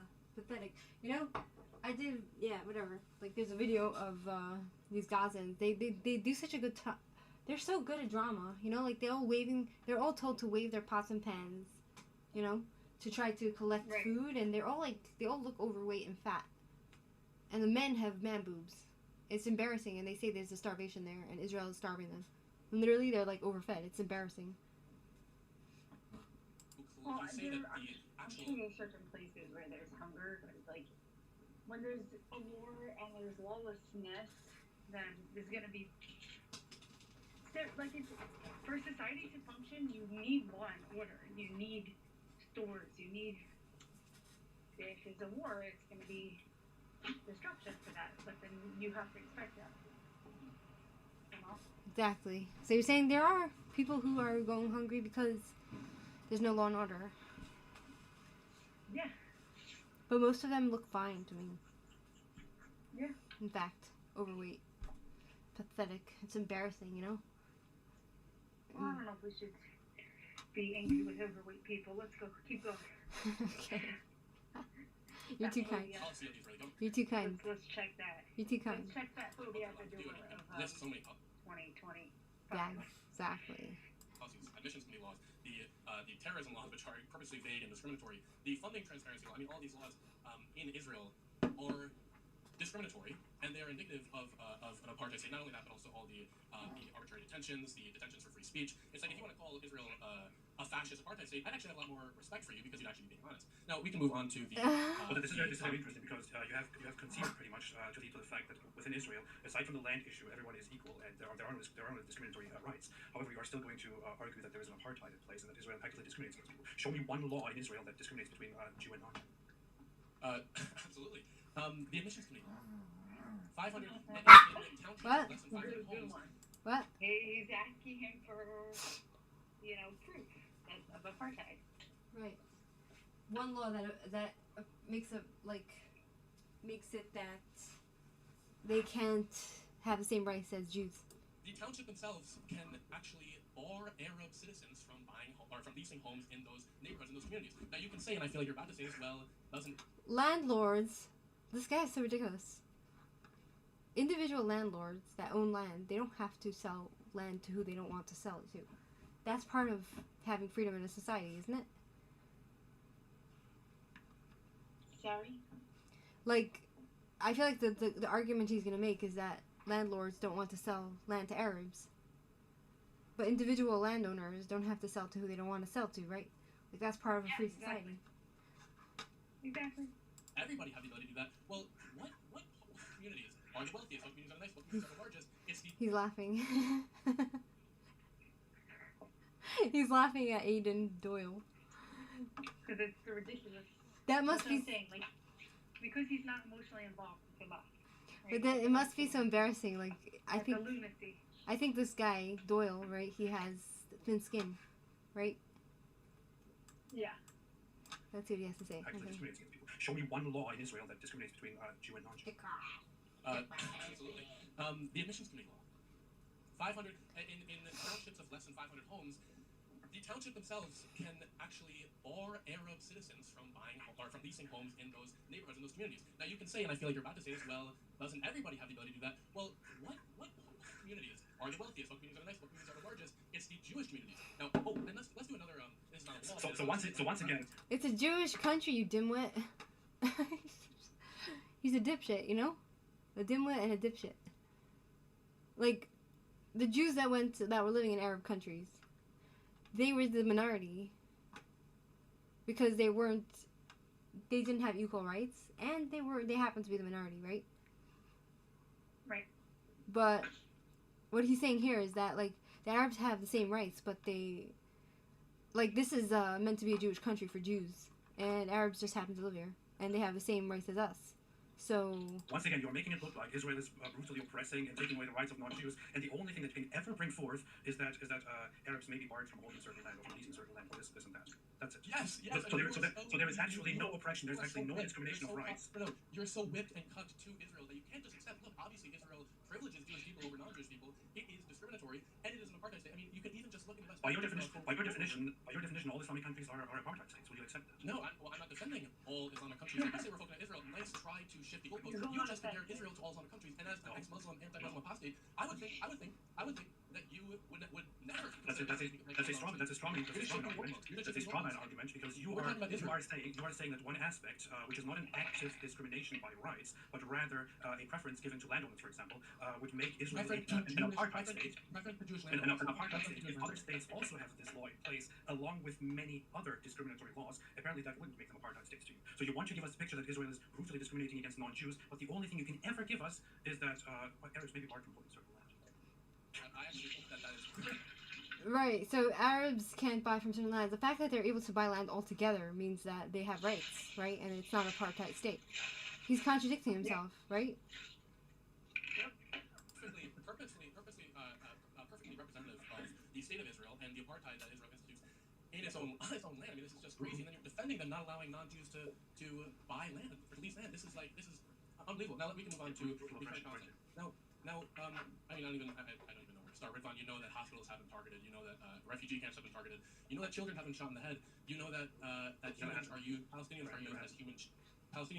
as human shields. Okay. Why do you justify? How do you justify? I mean, I don't even know how do you justify this brutal genocide where tens of thousands of innocent civilians died. Very simple. First off, if we look at certain studies, such as by people who actually know what they're talking about, like John Spencer, who is in America, who is an expert. John Spencer. Why is it that all the evil bastards who hate Jews, they all laugh in the same evil laughter? Like the guy, Cenk Uygur, right? He laughs like a lunatic. You know what I'm talking about? Yeah, I mean, Why do they all laugh like that? It's like so scary. I don't know if that makes, I don't know if that's a scientific discovery. It's not a discovery that they all laugh like lunatics. Like they all laugh like they're. Shimshmer, 1 second. Yeah, they laugh a certain way. Like he laughs like an exaggerated evil laughter, you know. Mm-hmm. There's no way you just quoted Are you John going Spencer. to listen to my response? So, you with your woke UCLA perspective are going to, of course, make the argument that killing people is genocide, tripping over is genocide.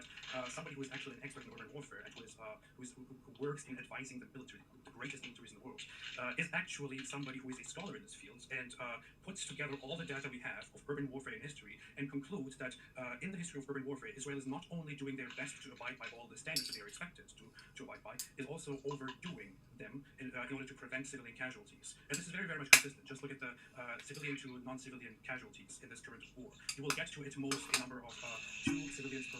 I feel like literally,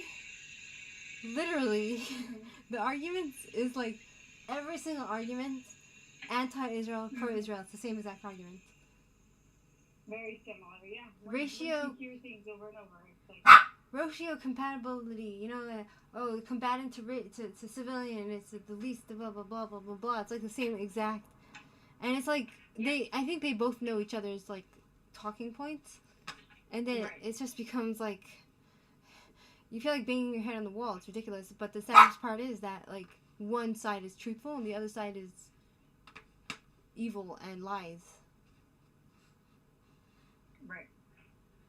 One combatant or 2 civilians per 1 terrorist or something like that. This is a completely normal number in the history of urban warfare in war. There's nothing exceptional to this at all.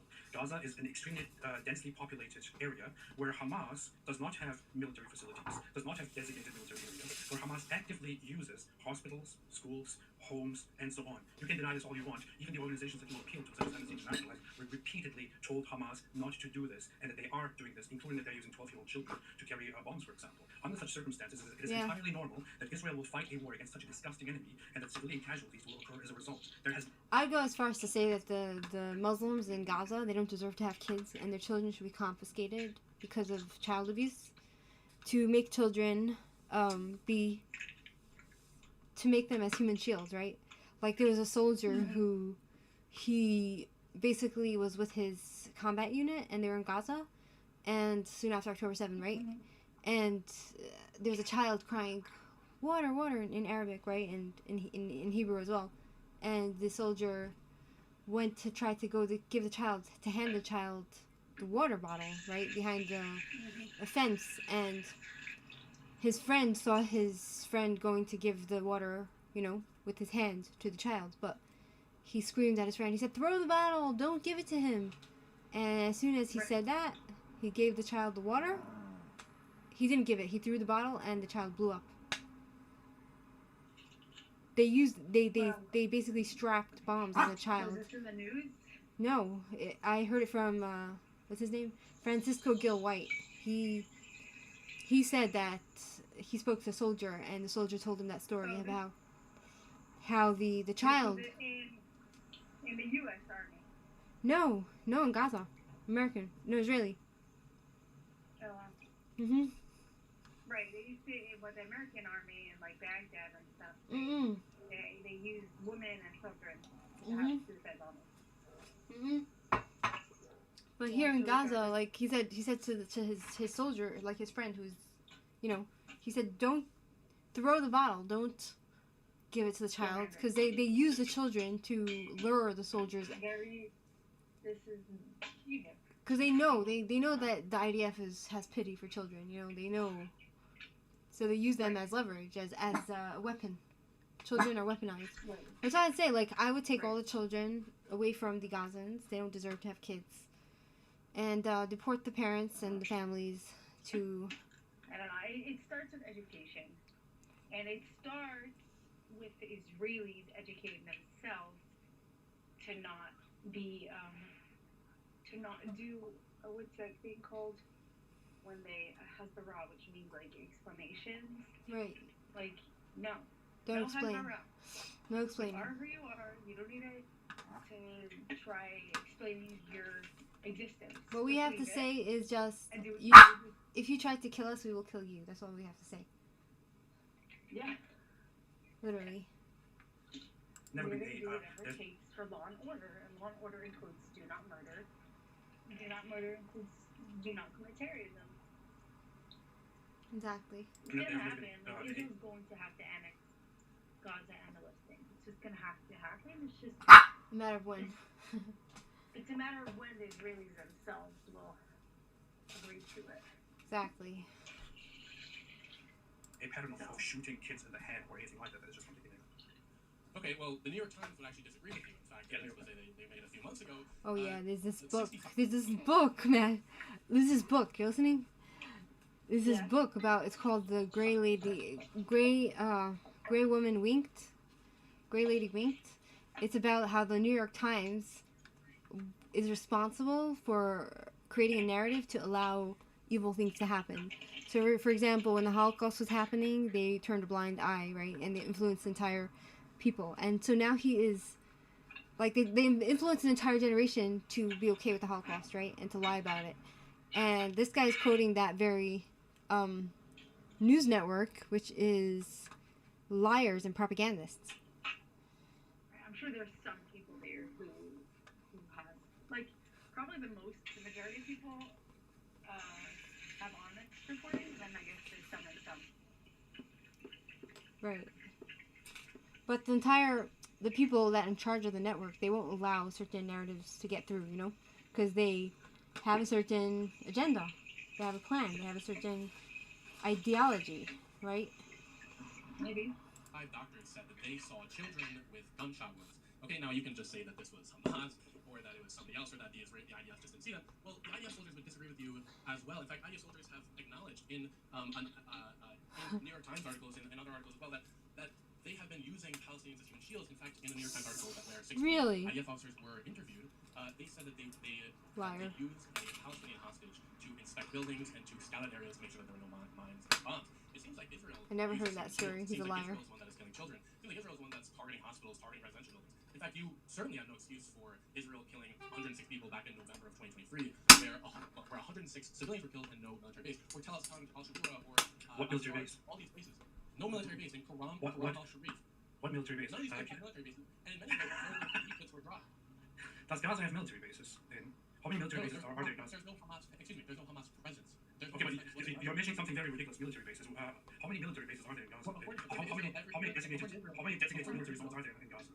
According to Israel, every single hospital is a military base. Or is It is. That's the truth.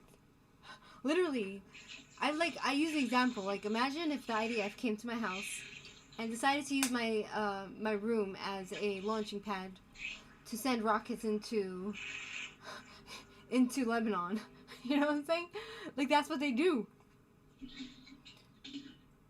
Exactly. Here is the issue. You are so blind that you don't even see the irony. On the one hand, you imply to deny that Hamas actively uses civilian facilities for military operations. On the other hand, you basically point out here that there are no military facilities inside Gaza, despite the fact that Hamas is fighting from within Gaza. So there are no military facilities, no military bases. Where exactly are they fighting from, Hayden? As I said, I was talking about where they're fighting from. I was Okay, where are they fighting? Excuse me. That's a good question.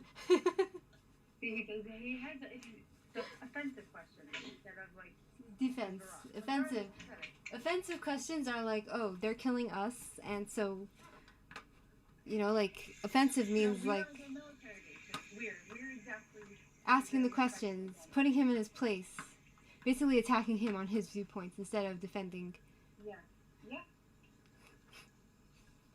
1 minute, fellas. 1 minute, and then I was talking about the places like Haram al-Sharif or Tel al-Zatar or al-Shagura where there was no Hamas presence, where Israel wantonly It's bombed never them. Hamas. Never Hamas. Nobody. Okay, fellas. Why would Israel bomb He's being Hamas? sarcastic. He's being. You hear? He's saying, "Oh, there's Hamas is not there, right?" He's like agreeing, like not agreeing with him, but like Right. Like making him sound foolish. he's being sarcastic. But I'm not sure if this guy is smart enough to catch on. You know, like No, it doesn't look like it. Why would Israel bomb a place where there's no Hamas presence? Nobody's Hamas. That's why. all right, fellas. Let's move this on now. he said, because nobody's Hamas. That's why. He's being. He said nobody's Hamas. Listen to this last part, right? Listen. Okay, so that was half an hour. Aiden, I really appreciate the questions, and Ridvan, I appreciate the succinct responses. Really good faith debate so far, I'd say, guys, and that's much appreciated. Wait, hold on. Okay, so that was half an hour. Aiden, I really appreciate the questions, and Ridvan, I appreciate the succinct responses. The hospital is a military base, or is a military base. Exactly. Here is the issue. You are so blind that you don't even see the irony here. On the one hand, you imply to deny that Hamas actively uses civilian facilities for military operations. On the other hand, you basically point out here that there are no military facilities inside Gaza, despite the fact that Hamas is fighting from within Gaza. So there are no military facilities, no military bases. Where exactly are they fighting from, Hayden? As I said, I wasn't talking about where they're fighting from. I was talking where about are they fighting from? Excuse 1 minute, fellas. 1 minute, and then I was talking about the places like Haram al-Sharif or Tel al-Zatar or al-Shagura where there was no Hamas presence, where Israel wantonly It's bombed never them. Hamas. Never Hamas. Nobody's Okay, Hamas. fellas. Why would Israel bomb Haram al-Sharif? Nobody's Why would Israel bomb a place where there's no Hamas presence? Nobody's Hamas. That's why. Nobody's Hamas. all right, That's why. fellas, let's move this on now. That's been. He's making fun of him. He's saying nobody's Okay, so Hamas. that was half That's an hour. why. Aiden, I really appreciate the question. He's making fun of him. I think he's too stupid to realize. You know. Right. He's sarcastic. Well, yeah, you have to be pretty witty. I don't like sarcasm in general, but in this case, it's fine. It's very good in this case. It's brilliant. You know, like. Right. And Ridvan, I appreciate the succinct responses. Really good faith debate so far, I'd say, guys, and that's much appreciated. Ridvan, you've got half an hour on the clock now. I am hoping that we can get to the conflict at some point, but it's your half an hour, so you take it where you will. All right. Well, first of all, I want to ask the one question, which is, Aiden, do you acknowledge that Hamas, the organization in charge right now, is not a legitimate organization that actually aims toward a peace process, but that is, however, an organization that has maintained from the very beginning until this day that their aim is to destroy Israel and to also eradicate the Jews? No, he doesn't. No, I don't acknowledge that they would. Of course not. Eradicate the Jews. And the only way How did I know? that I'm we so can smart. reasonably assess what their aim is look at their charter. Now, I acknowledge that Hamas had a very problematic charter, obviously. In 1948. Problematic. Oh, yeah. Do you disagree? So problematic is a big understatement. You know that they promised that their goal was Problematic meaning. you agree that their goal was to eradicate the Jews, right? Problematic meaning that they had issues with their charter. Now, Do you agree that they fundamentally wanted to eradicate the Jews? No, I don't. So their charter says that they want to eradicate the Jews, but you don't want to acknowledge that. Their charter says eradicates the Jews. Yeah. It's basically he wants to stick his head up his tuchus until he drowns in it. That's what he's doing. I'm sorry to be vulgar, Well, but I guess. Yeah, that sounds a little bit graphic. Let's move on. Sorry, sorry.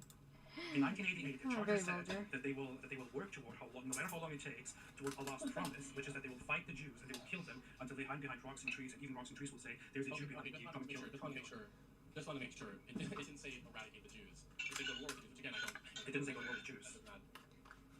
What is it? Yes, it did. That's what it said. Based on the promise. Yeah, but anyways, I have actually. I don't know why we're focusing on this because I actually said I disavow the original Hamas charter. I don't subscribe. I don't believe in it. So they have actually revised their charter, and like any organization, they have the ability to adapt and grow and change. And as you probably are well aware of, Hamas has at multiple points showed willingness to accept the two-state solution.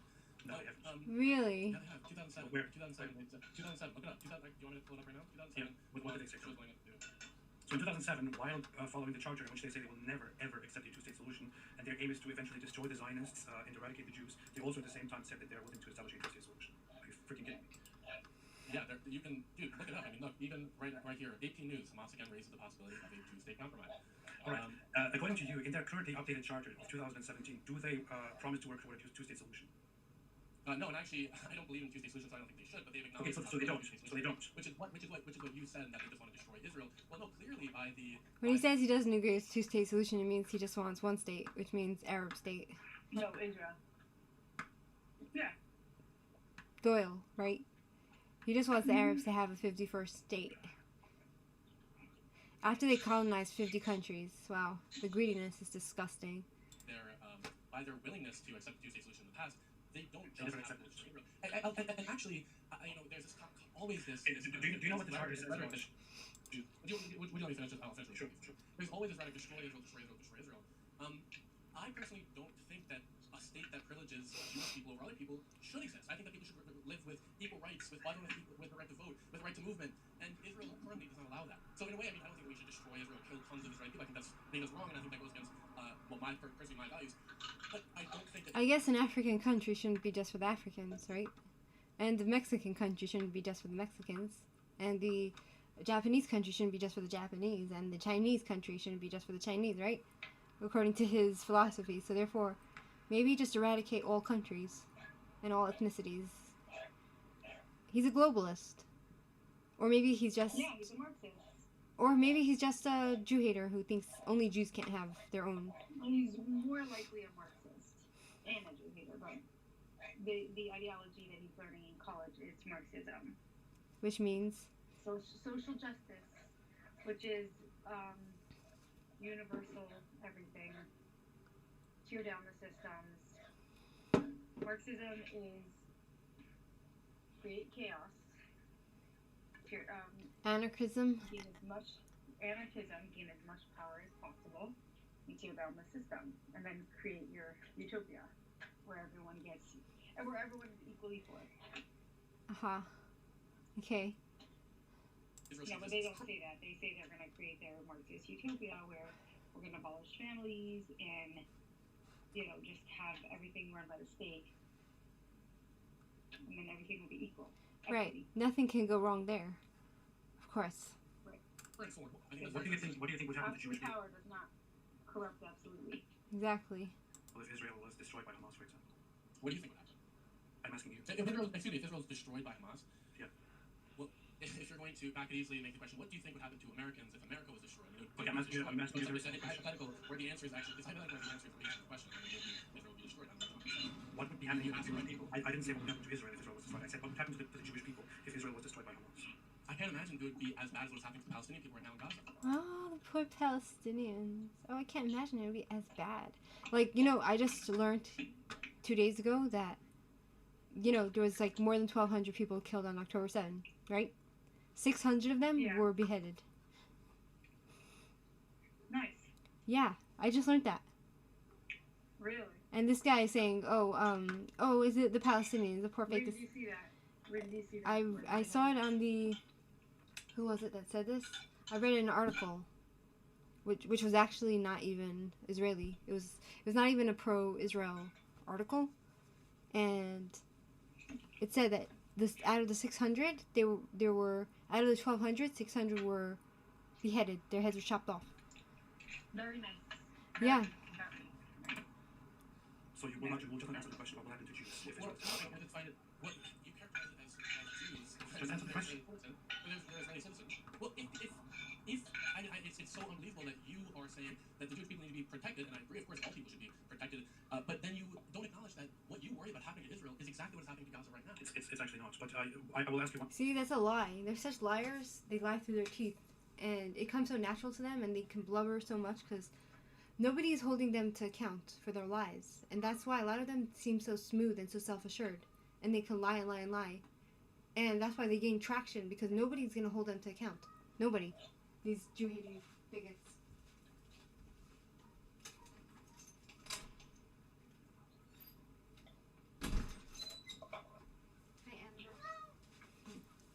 The guy here says, Ayatollah Khamenei comments, Aden, the Islamic Republic of Iran, would like to offer you free citizenship and a titanium back brace in order to compensate you for the pounding and trauma you have endured today.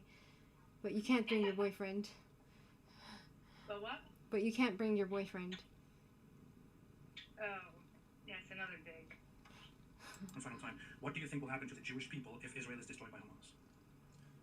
I have no idea. I mean, I will tell you. I assume that it would be a lot of bloodshed and warfare, but it's kind of a hypothetical that doesn't exist in this. I will tell you. I will ask you another So question. it doesn't even make sense to me that you ask this question when there's no possibility of Hamas destroying Israel. And right now, Israel is destroying Gaza. Good. This is what's so Good. This is what. Good that there is no possibility of Hamas destroying Israel. That they're destroying. No. Good that there is no possibility of destroying Israel. Good that they're destroying Gaza. Okay, so this is I never said that. the epitome. This is the epitome of the debate, Ridvan, is that I on the pro-Palestinian side want equal rights. He's so flustered. I love it. But at least listen, we have to give this guy credit, this Doyle guy.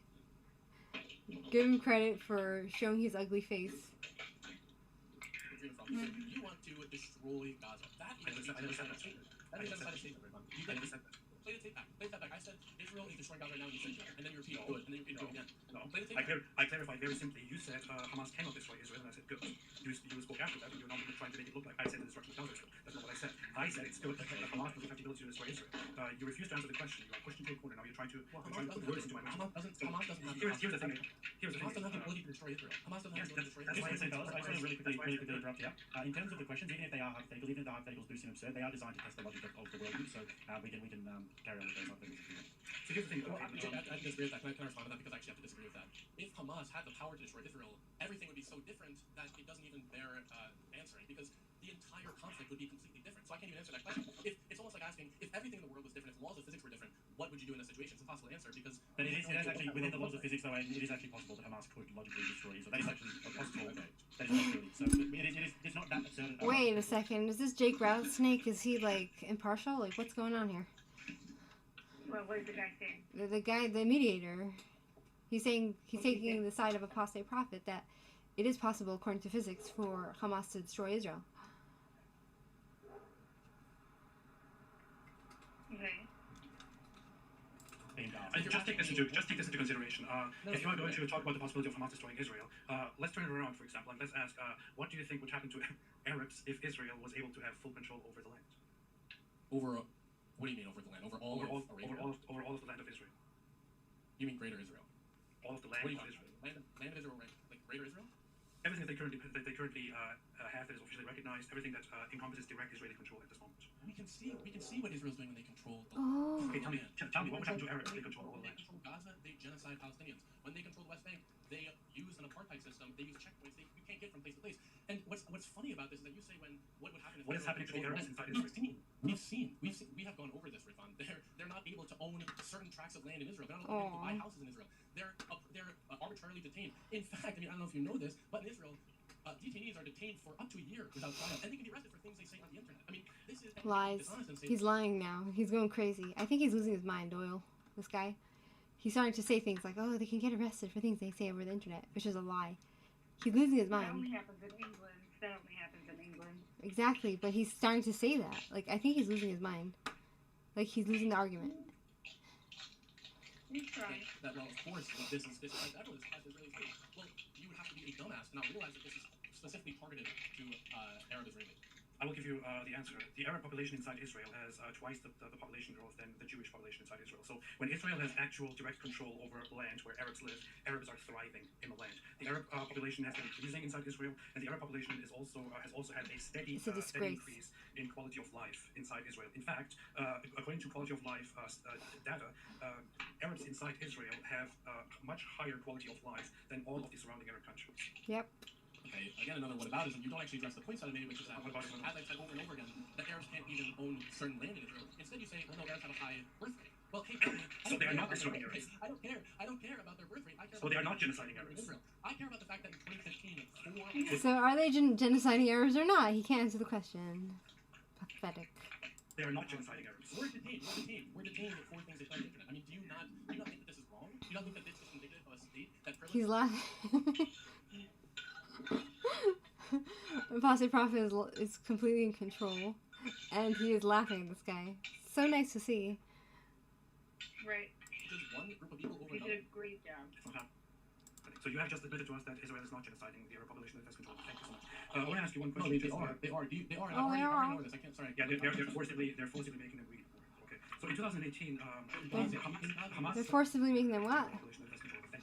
I want to ask you one No, question. they are, and I've already went over this. I can't. Sorry. Yeah, they're forcibly making them read more. Okay. So in 2018, Hamas spokesperson. Israel, can I answer that question? Please? Can I answer that question? I didn't ask you a question. Or that statement? well, Can I respond to that? Briefly respond, but then Ridvan does be able to move on. Right, because Ridvan seems to be making a serious problem here, which is that he says that in the land that Israel controls, they treat Arabs equally. Well, we've already shown that to not be true in any sense, and yet he's still wrong because in the land that Israel controls in the West Bank, Palestinians don't have a right to vote, despite Israel controlling. I mean, in Area C, there are hundreds of thousands of Palestinians that don't have the right to vote, despite Israel having full control over the land. The settlers who live right next to them and terrorize them with guns and weapons do have a right to vote. I submit to you apartheid. In Gaza, which Israel has maritime control, sea control, and clearly has the ability to engage in, as it was mentioned What? in the break memo, Is this hot your pursuit. answer? What? If you're not a citizen, you cannot vote.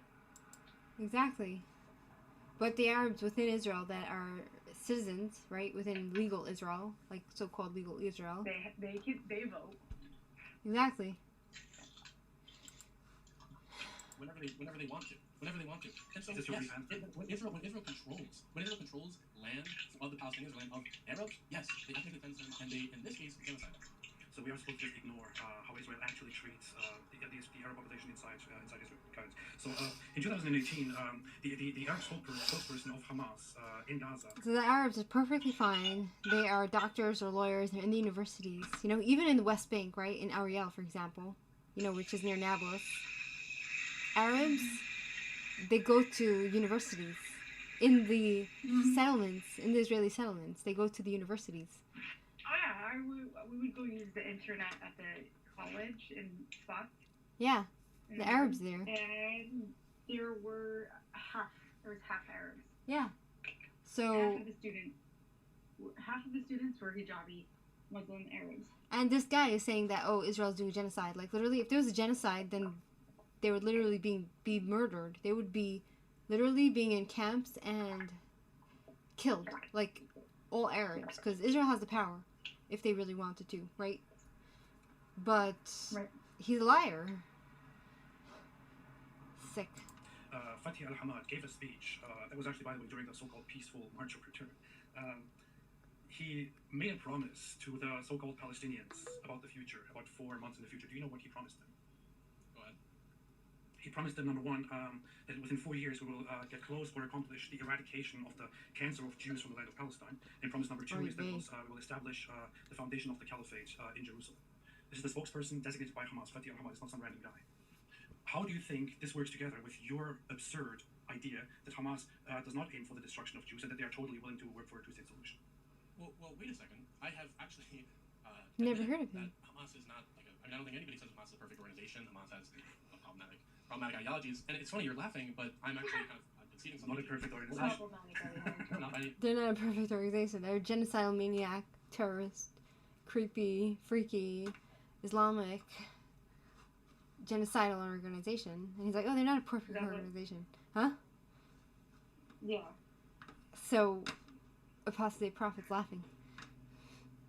He can't help. not by any stretch. Not by any stretch. So I don't. So I don't Israel is apartheid because of land discrimination, but Hamas is not perfect because they want to eradicate the Jews. Okay, all right. Well, you have failed to recognize that Israel fostered the growth of Hamas as a counterweight. And also, this is something you said earlier that they just wanted Hamas to be a humanitarian organization, despite it being an outgrowth of Hamas. Doesn't really make sense for Israel to think that. Let's just say that Israel is that naive.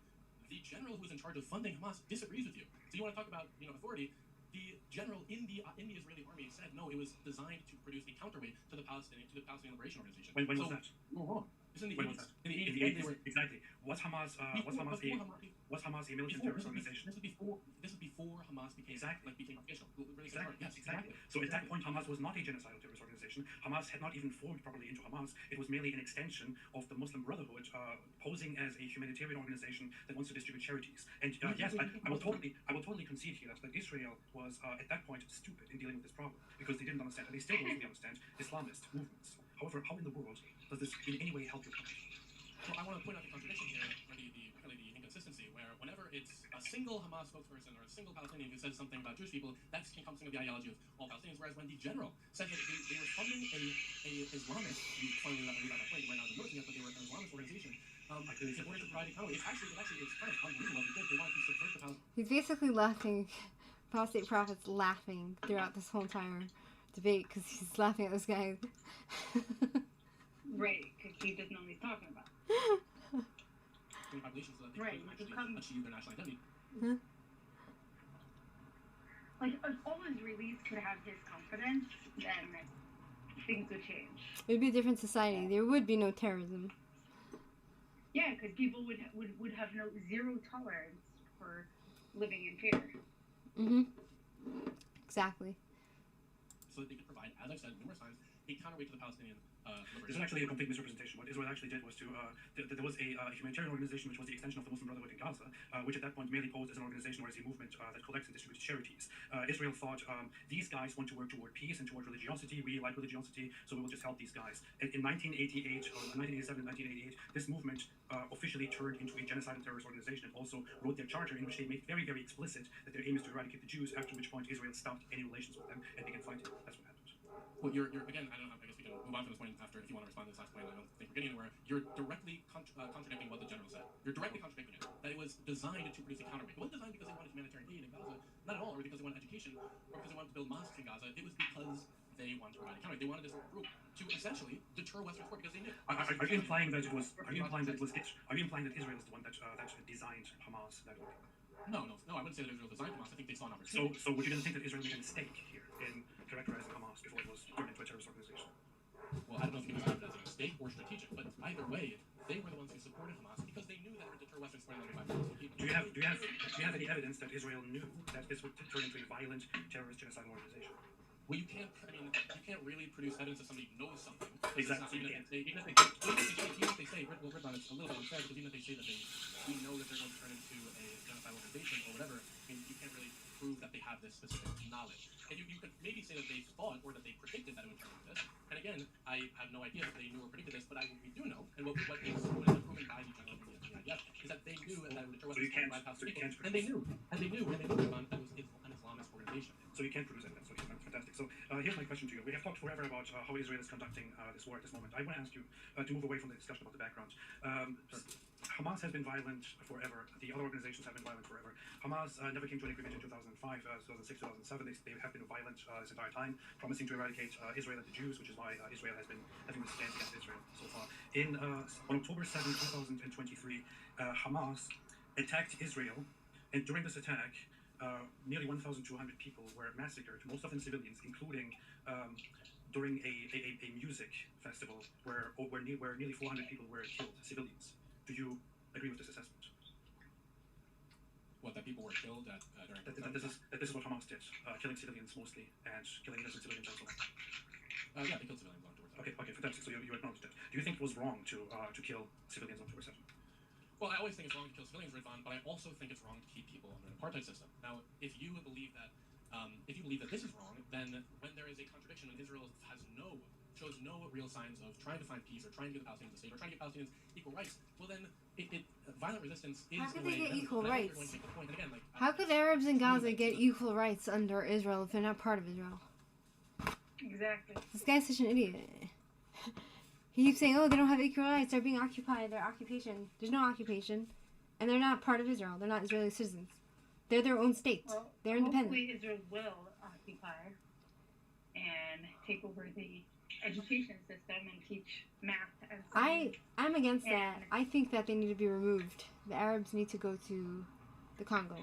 No, anyone who is, like, if people are actually, like, it should be, if anyone is inciting violence, they should be, removed or killed. Otherwise, you re-educate, and then this generation will be violent. You mean like what they did with the Nazis? Checkpoints. You have to have a re-education, yeah? Hmm. Who else is gonna do it? I watched how, I heard, you know there's a guy that, he has a YouTube channel?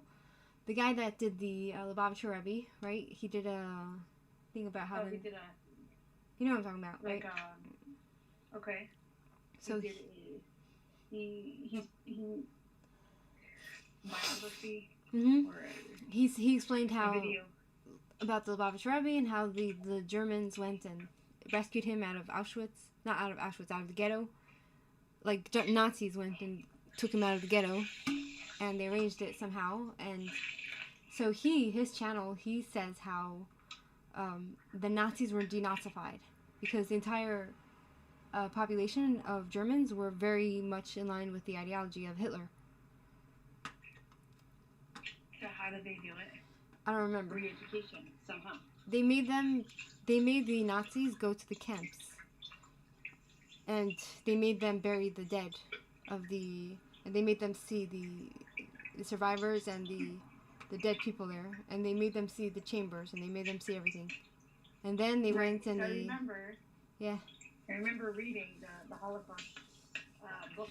Yeah. The woman was writing her story. The diary. And she said that she, after being in the camps, in the concentration camp, she went to a park, and she saw herself in the mirror, and she saw her mother, but her mother was supposedly dead, and it was her. She had aged so much from just a few years being in the camp, and also she said she saw the Nazi, like the German woman with her children in the park after the war, and she freaked out. She started yelling, "Children, children!" because she thought all the children were no more children because they had killed all the Jewish children. Wow. And so the German woman, she like grabbed her child and ran away because she was afraid of retribution. Right. And she thought to herself, she said, only a German woman would think, like, in her mind, it would never even cross her mind to behave in a violent way towards a child. German woman. But the German woman was afraid of violence, so she ran away. Right. Because they expect the same, because of their mindset. Their mind is violent, so they expect violence. Right. Right. It's really tragic. I'm not saying that there are no violent Jews. There are unhealthy people. Right, exactly. But like that. In the general, people are less violent. Right, exactly. That's why it's more surprising, and abuse is not dealt with properly in the Jewish community. It's very because sad. It's a minority. Because it's a minority, and because it's such a minority, there aren't resources allocated to dealing with narcissists and sociopaths, and people are less likely to believe it because it's fewer people behave that way, less resources. Right. It's really sad. It's very sad because I saw the Flatbush girl, right? And she's working so hard, to save women. Yeah, she for some reason she believes it's her purpose in life to help people in this way. And somehow, these people, you think they're brought up differently. Like, how could somebody think that it's okay to rip a baby away from the mother's nursing breast? And to a newborn to take. So unfortunately, the more when people take anything to an extreme, even religion or religious practices, and they can become religion can be used as a weapon as well. So people, very tragic. Go back to what we were talking about. Very sad. Yeah. Okay. Really shouldn't die. Like, we don't want civilians to die. We also don't want the circumstances before October 7th to exist. So I just want to ask you briefly a clarifying question. Sure. Do you agree that it was wrong of Hamas to attack and kill civilians on October 7th? I think it was wrong to. I think it's always wrong to kill civilians, Ridwan. But I also don't see. I also don't see how anything else, like how it wasn't inevitable. I don't see how it was wrong. So what Hamas did on October 7th was wrong. I don't see how when you. But it was gonna happen according to this dipshit, right? It was gonna happen. It was gonna happen. The Jews, the civilians, the children, the babies, the women, they were gonna get raped. They were gonna get tortured. They were gonna get killed at some point by Hamas It was inevitable because they're living in a. Because they're so oppressed, right? Apartheid state. I don't see how when you're in an apartheid state. Which is sick because after all that the Christians have done to us, right, for 2,000 years, the Jewish people. According to his mindset, we should go and murder all the Christians. According to his mindset, lunacy, insanity. This guy needs to be locked up. In my opinion. No, it's just a Marxist. It's Marxist ideology. Okay. That violent resistance is inevitable. Why does it always have to be getting to yes, this, but that? Why can't you just answer the question properly? I did answer the question. Okay, so you agree that October 7 was wrong. Okay, good, fantastic. After October 7, Israel has been fighting. He says, "Oh, you agree that October 7 was wrong?" Okay, and then he's like, "Fantastic!" And then Doyle goes and starts shaking his head because obviously he doesn't even, like, what a lowlife. Well, I disagree with. I don't agree with some of the things that Hamas did, but I also don't see it as an issue where you can just say, well, Palestinians should just roll over and accept like a subjugation from Israel. I don't see how you can ever like reconcile that. You see what I'm saying? Okay. Do you agree that had Hamas not pursued terrorism and a clear rejection of Israel, but had indeed maintained a constantly and consistent pattern of peace and mutual recognition and appealed to the international community to establish autonomy and freedom and mutual peaceful interactions, do you think things would have gone differently? Absolutely. I mean, of course, things would have gone differently, but the overarching theme would be the same, which is that Palestinians would not have rights, and Israel would claim the land as their own. I mean, That's not true. He's such a liar because Israel was about to normalize with the Gazans and create a like visa situation where they can come and go as they please. From what I remember reading.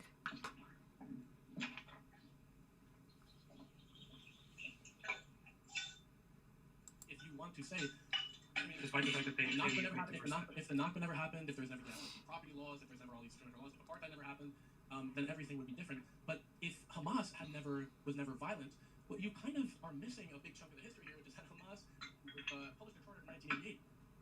The Nakba was years before, decades before that. The Nakba. So it's clear that in order to form an Israeli state, in order to form a Jewish state, you have to do. I mean, and if you do this, What happened during the Nakba? Okay. She has taken him on the defensive. Like, what happened then? Oh, he's asking questions. Just asking questions. It's good. He's being like the admonishing parent, you know? Like. Yeah. Hundreds of thousands of Palestinians were forced out of their homes. 4 villages were razed, destroyed. Deir Yassin, hundreds of Palestinians were killed en masse, and many had to leave. And then afterwards, just quickly, the homes which Palestinians had permits to were taken by the state. Okay, so first off, they wouldn't identify as Palestinians at that point. They would just simply identify as Arabs. I'll just leave it at that. What happened before the so-called Nakba? And why did it happen? Did Israel just cause this to happen? Why did this come to existence? Well, the Nakba would have been a massive ethnic cleansing of Palestinians, Arabs. I mean, of the group of people living in Palestine before 1948. It would have been inevitable and impossible for it to have not happened. You didn't answer the question. How did this unfold? Who started this? This displacement? Who started the displacement? It was Zionists in the 1800s and early 1900s who bought land and evicted Palestinian tenants. What happened before the so-called Nakba? What triggered the Nakba? I already told you.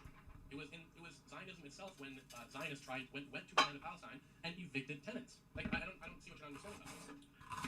This is so weird. So until 1948, the Zionists just waited, and then in 1948 they suddenly decided to just forcibly evict and destroy and kick out the so-called Palestinians. Is that what you think happened? I think that obviously there was a 50-year history before that included revolts, that included Zionist terrorism. Was there a war? Was there a civil war leading up to? It didn't happen on October 7th. It happened in 1948. Now he's saying, oh, it didn't happen in 1948. It happened 50 years before. You hear this guy? Yeah. Lunatic. Leading up to 1948. That also included revolts in which all Palestinian leaders were expelled. So precisely. So what exactly preceded the Nakba? I've just told you. Eviction of Palestinian tenants, revolts, Zionist terrorism against women. I mean, you want to pretend. You want to pretend that everything about Palestinians. You want to pretend that everything about the Palestinians. It's almost comical when it was Zionists in Europe and Russia that began this movement of colonizing Palestine. I mean, it's almost comical that you think that it's just every single thing is the Palestinians' fault, and that Israel should be able to go and form a state on other people's land. As said, you either don't know the history or you don't want to know the history. So there was a war going on in 1948. Who started this war? Which one? The Civil War or the Arab-Israeli War? The Arab-Israeli. The Egyptians, the Syrians, the Iraqis, etc. Together with the local Palestinian Arabs. Exactly. So the Arab side started the war. Not really. I kind of have to go back because there. I mean, do you know how many Palestinian leaders there were in Palestine? It doesn't matter. It doesn't matter. Palestinian entities joined the conflict. If this was disparate, like Palestinians with no leadership and all that, that's a little different. If they're fighting against highly organized Jewish militias, if they're like the Arab side started the war. The Arab side started the war. This war came after. This war came during the Civil War, which was started in 1947. Which side started the Civil War? Most historians would agree that it was the Palestinians who started the Civil War. Exactly. So it was the Arabs who started the Civil War. So in 1947, before the partition and before the Zionists established their state and had control over the entire land, the Arab side started a civil war, which was led by massacres and brutal violence. And in What? Notice he doesn't use the word Palestinian. He uses the word Arab. Yeah, Arab. That's the right way to talk about these people, because they're a bunch of liars. They take on an identity to try to... Because Palestine, right? It was the name of Israel for like 2,000 years since the Romans, right? Yeah, keep going. So if they... Keep seeing the video. What I'm saying is, he's not buying into their narrative. Wait, where am I? I think I exited. 1 second, I have to find it again. I have to find it again. I have to... Standards that have come up in Massacre. Wait, yeah, I don't refute. I don't dispute that. Okay, it was started by the Arab side. Here's the thing. But it's not like Arabs were completely. It's not like they didn't know that Israel was the future of the Zionists. It's not like they didn't know that Zionists wanted to create a state. I mean, this is almost. It's absurd. I just have one question to you. Do you know about the massacre of 1929 that happened in the land? Yep. What happened? Can you tell me? There was a riot. I mean, I don't really like being tested on historical facts. You know, I'm not here. No problem. About 50 Jewish people were killed. Yeah, it was the first. In Hebron, I believe. It was the first large-scale massacre in the region. It was started by the Arab side, which in 1929 Wait, in Hebron, hold primarily, on. also in other regions, started. You acknowledge that it wasn't all Arab aggression. That Israel, that was the leader of the Leahy, which said in its newsletter. It doesn't matter. It doesn't matter. The Palestinian entities. What exactly preceded the Nakba? How did this unfold? Who started this? This displacement. Who started the displacement? It was Zionists in the late 1800s and 1900s who bought land and evicted Palestinian tenants. What happened before the so-called Nakba? What triggered the Nakba? I already told you. It was Zionism itself when Zionists went to the land of Palestine and evicted tenants. Like I don't see what you're That's not what happened. What's he saying? This is so weird. So until 1948, the Zionists just waited, and then in 1948 they suddenly decided to just forcibly evict and destroy and kick out the so-called Palestinians. Is that what you think happened? I think obviously there was a 50-year history before that included revolts, that included Zionist terrorism. Was there a war? Was there a war? Civil war leading up to 1948. It also included revolts in which all Palestinian leaders were expelled. So precisely. So what exactly preceded the Nakba? I just told you. Eviction of Palestinian tenants, revolts, Zionist terrorism against Britain. I mean, you want to pretend. You think Israel made the first step into this entire conflict? You want to pretend that everything is a fault of Palestinians. It was almost comical when it was Zionists in Europe and Russia that began this movement of colonizing Palestine. I mean, it's almost comical that you think that it's just every single thing is the Palestinians' fault, and that Israel should just be able to go and form a state on other people's land. As said, you either don't know the history or you don't want to know the history. So there was a war going on in 1948. Who started this war? Which one? The Civil War or the Arab-Israeli War? The Arab-Israeli. The Egyptians, the Syrians, the Iraqis, etc. Together with the local Palestinian Arabs. Exactly, so the Arab side started the war. Not really. I kind of have to push back with you on that because do you know how many Palestinian leaders there were in Palestine? It doesn't matter. It doesn't matter. The Palestinian entities joined the conflict. If this was disparate, like Palestinians with no leadership and organization, that's a little different. If they're fighting against highly organized Jewish militias, whatever. The Arab side started the war. The Arab side started the war. This war came after. This war came during the Civil War, which was started in 1947. Which side started the Civil War? Most historians would agree that it was the Palestinians that started the Civil War. Exactly, so it was the Arabs who started the Civil War. So in 1947, before the partition and before the Zionists established their state and had control over the entire land, the Arab side started a civil war, which was led by massacres and brutal violence. And in 1948, the Arab side started an extermination war against Israel. So at what point do you think the Zionists...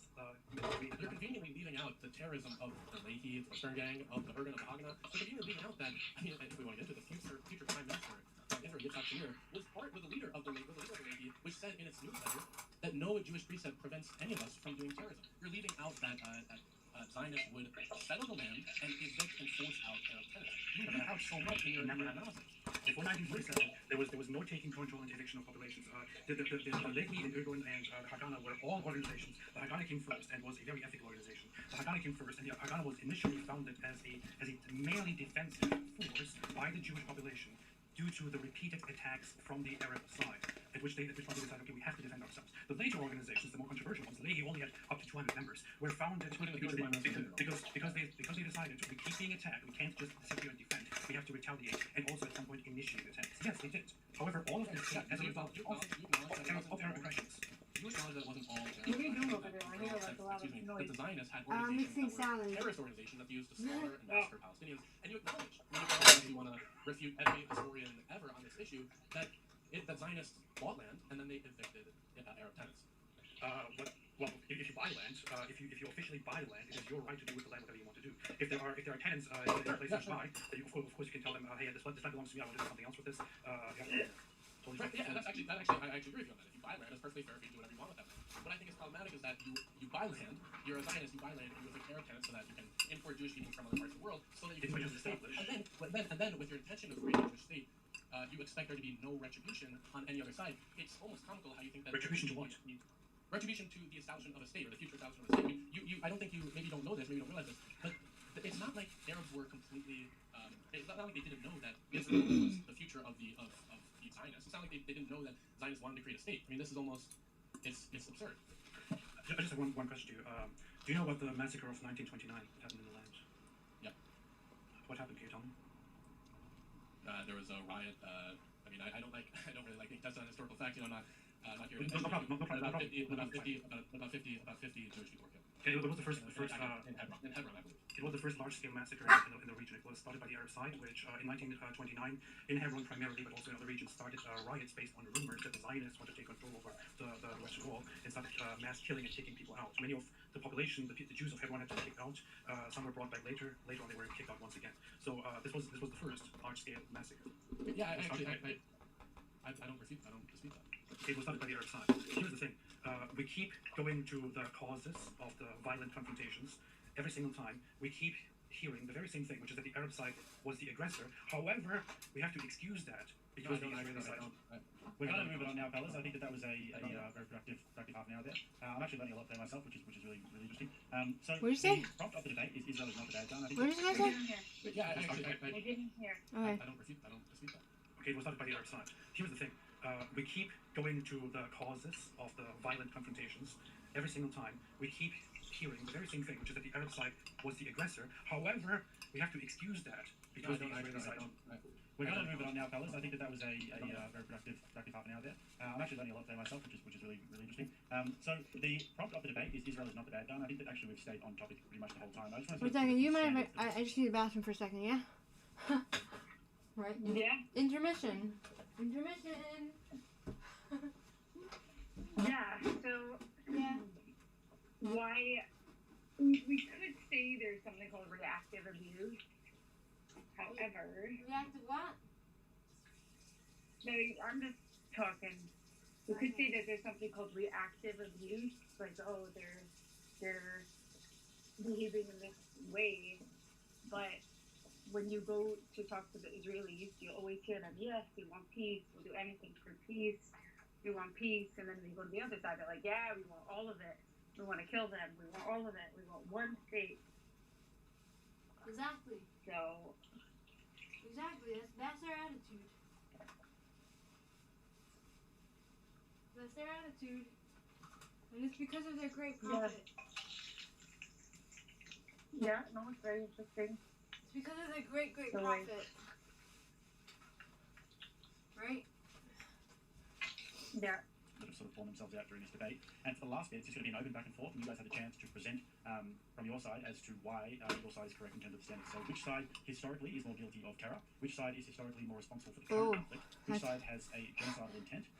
And That's an easy question to answer. But if you're a pro-terror jihadi like this guy Doyle, then it should be hard. Which side is more responsible for the events of and after October 7th? So I think those are some of the standards that have come up in the debate today. So you guys have about 20 minutes. We're going to see who. Nobody has the floor now. It's just a back and forth. Just wanted to let you guys know that any super chats that you guys leave, we are going to read out after this, and the gentleman will have a chance to respond to them. About $10 and up, we'll read them out. Weak on the super chat so far, guys. So get them up so we can get some good questions in there. And then after that, and then we have demonetized this so that there's no ads during the video. So get some super chats in, guys. Show some love for the stream. And also, we're going to be doing a poll at the end. It's going to be the same poll as we did at the start. Israel is not the bad guy. Agree, disagree, or undecided. We're going to see who has changed the most minds there. So with that, you guys have the floor, and with those standards in mind, let's see what we come up with. Okay, can we just, I don't know, Aiden, we talked a lot. I'm not sure if we need 20 or 30 more minutes to talk about this, to be honest. Instead of jumping into full statements, but I don't know. What do you think? We can do whatever. I'm happy to talk more about the actual the genocide that's happening right now. Oh yeah, sure. We can talk. We want to close Sure. it doesn't. We can talk. Let's try and keep it to 10 minutes or so, and then we'll do a few minutes of closing statements, and then we'll read some pictures. Okay. And I wanted to ask you, what do you think Israel should do as a result of this? So during the current war, how do you think they should conduct this war? Well, to be honest, it is a difficult question. I'm not going to deny that, because I don't think that the way that Israel conducted itself before the war was appropriate either. However, I don't think it's reasonable to say that Israel couldn't respond. I think that's kind of just kind of absurd to say that they wouldn't. Whether they should, though, is a completely different question, because it completely This guy like ignores the context. he's I saying can't say they wouldn't, but then they shouldn't. right. It's like what do you? So what? Like what are you saying? You know, like he's trying to say. He makes 0 sense. Yep.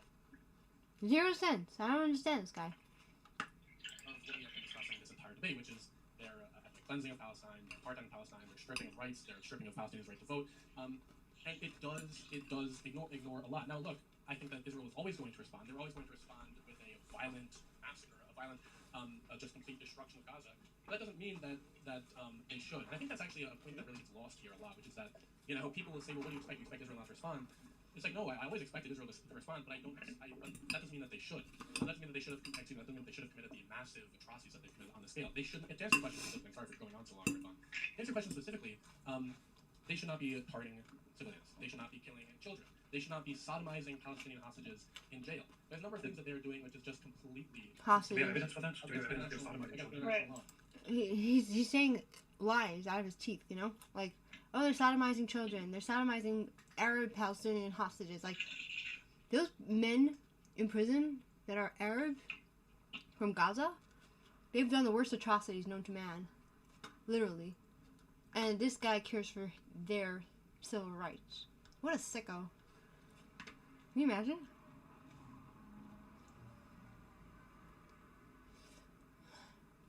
You there? Yeah, I'm still there. Yeah, actually, if you go onto we can go on YouTube and you can look up a meeting of the Israeli statespeople debating whether or not they should be allowed to do whatever they want, quote unquote, to the Nukba, and they're actually debating whether or not they should be able to sodomize Palestinians. Here's the thing. There's actually no instance or evidence of them actually sodomizing anybody. There's only been so far until this day. There have been reports, of course, hearsay, and so on. And there has been there was one video which is circulated online. You can even look it up. In fact, to do it, go look it up. Look up the video of supposedly IDF reservists sodomizing a prisoner. What actually happens on the footage, as you can see, is that the IDF reservists pick up one person who, according to the reports, was a Hamas officer or Hamas police officer or something like that. They take him behind a space where they cover them up with shields. A dog is there violently barking at the guy, and you can see one person behind that person apparently doing something with his hands. And what apparently happened there is that allegedly they inserted or removed something out of his bottom, and allegedly they also engaged in unnecessary torture while there, something like that. So that's what is I find this astonishing. One second, let's rewind it. There's only been so far until this day. There have been reports, of course, hearsay, and so on. And there has been there was one video which is circulated online. You can even look it up. In fact, go look it up. Look up the video of supposedly IDF reservists sodomizing a prisoner. What actually happens on the footage, as you can see, is that the IDF reservists pick up one person who, according to the reports, was a Hamas officer or Hamas police officer or something like that. They take him behind a space where they cover them up with shields. A dog is there violently barking at the guy, and you can see one person behind that person apparently doing something with his hands. And what apparently happened there is that allegedly they inserted or removed something out of his bottom, and allegedly they also engaged in unnecessary torture while doing that or something like that. So that's what is meant. I find this astonishing that you're defending this, especially when we have the video. I've seen the video. I've seen that you've seen the video too. And we also have a debate that's public of Israeli statespeople debating whether or not it's okay to do whatever they want to. It's actually not about whatever they want to do. It's actually unbelievable that you would defend like sodomy. I mean, this is I don't. And the debate is also not about about doing whatever they want to do. The debate is about whether such actions, if necessary, may be applied or not. And as I said, from the video that we have seen, there was something going on. It is entirely possible. There are multiple explanations. One of those explanations came out, which was that the guy hit something in his behind, which is why this happened. The other is that You couldn't see the video didn't show anything. Literally, there's no evidence. You can't see what they're doing to the guy. And Right, you could question why did they take him behind. but the thing is that Two seconds. he inserted something like a phone in there, and then that's what caused the thing to happen to that guy. right? And then, What he- thing? basically, this Arab guy that was in the prison, the Palestinian Hamas person, terrorist, he had inserted a phone in his rectum, and that's what caused fracture or whatever up there. So then, right, then he accused some Israeli soldiers of raping him, sodomizing him, when it was self-inflicted. That's Goodness. they're low lives, you know, like they'll lie about anything. And anyway, like, my opinion is, yes, we don't want our soldiers to act in bad ways, but do these terrorists have any civil rights? Do they deserve civil rights? No, I don't think so. But we don't want our soldiers to act in bad ways, but there's no proof that the soldiers acted in that way. So, right? Right. What about the death penalty? Yeah. Exactly. That whoever was in charge actually did violently mistreat this guy. No matter what happened there, maybe whether it was wrong, whether it was right, whether it was necessary or not, the people who engaged in it were brought to, were detained in order to then be questioned about this. And the discussion was never about, oh, can we really rape these people or not? The question was about whether such actions are justifiable or not. And I would say, if you have a population, or if you have certain criminals who may engage in hiding certain things inside of them, it is entirely expectable that you might engage in such actions. But it's common in prisons, you know, for them to try to bring illegal stuff into prison through there, whatever. So why put him behind the camera? Privacy? Who knows? I don't know. It wasn't behind the camera. It was behind, like, a curtain. Oh, okay. Maybe they didn't want to do it in front of all the other terrorists. I don't know. Okay, go on. Shouldn't abuse it, of course. Go on. Okay, I mean, I don't even think we need to further that point. We have Ridvan clearly defending the rape and sodomization of Palestinian hostages. That's Oh not my a very God, good it's as if you didn't hear a word. If you hide something up your butt, This is how disgusting this dweeb is, you know? Like, he's disgusting. It's as if he didn't hear a word. He's gaslighting. Yeah. Trying to put words in his mouth. Experience gaslighting. Disgusting. Evil.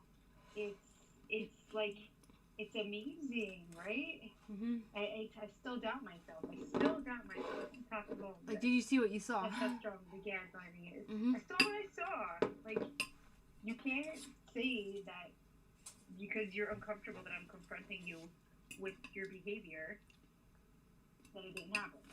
Exactly. Saw what I saw, and that's it. And that's what this guy is saying. He's trying to create a narrative and accuse him of doing something and saying something he didn't say. This is what you call a lowlife, a disgusting, subhuman lowlife. Yeah, okay, I can't handle the noise of chewing. Sorry, okay, I won't do it anymore. No, it's good to eat. Sorry. Just put the audio on, and then everyone hear you chew. When you insert a metal object into the behind of a person, is that not sodomy? No, we didn't establish that at all. If a guy hides something behind hiding a metal rod, and maybe this is just me not being a medical doctor who knows exactly what sodomy is. I honestly think that if you hide a metal rod in someone's behind, then that should count as sodomy. Maybe you disagree, maybe think that that's totally acceptable. the assertion here is that this guy may have hidden a metal object which he broke off inside his anus, and that as a result of this, the action we have seen took place, which is entirely. I feel like I'm. Oh, you're saying that the prisoner put the object in his behind. Possibly. Okay, well then explain to me why they were debating why this was acceptable. Because you still haven't really fleshed that out. You're saying that this debate had nothing to do with this act of sodomy. I mean, it's like, maybe you can explain that to me. So we have an incident, this is very funny by the way, when we talk about rapes or sodomy, I think this is what we're talking about. So there was a debate about what exactly happened. One of those topics, one of those explanations is that a member belonging to a terrorist organization who is in detention broke something off and hid it in his behind. And during the inspection of this, or the removal of this, they allegedly mistreated this guy. And then there has been an entire... Listen, anybody who knows anything about prison, right? Like, you remember that lady? What's her name? That pretty lady who... Christina Randall? Yeah, Christina Randall. She explains what it was like to be in prison and how Horrible. when she first went in, they made her, like, all the women, they made them, you know... They would do examinations, very, intrusive Yeah. examination. Exactly. So because a lot of the prisoners are known to insert things up there or to swallow things, and so that could have been what happened in this case, right? Sounds so dangerous. It's But just, either way, they were getting punished. Like there was oversight. It's an anomaly. If this was what happened all the time, it wouldn't be in the news. It'd be regular. right.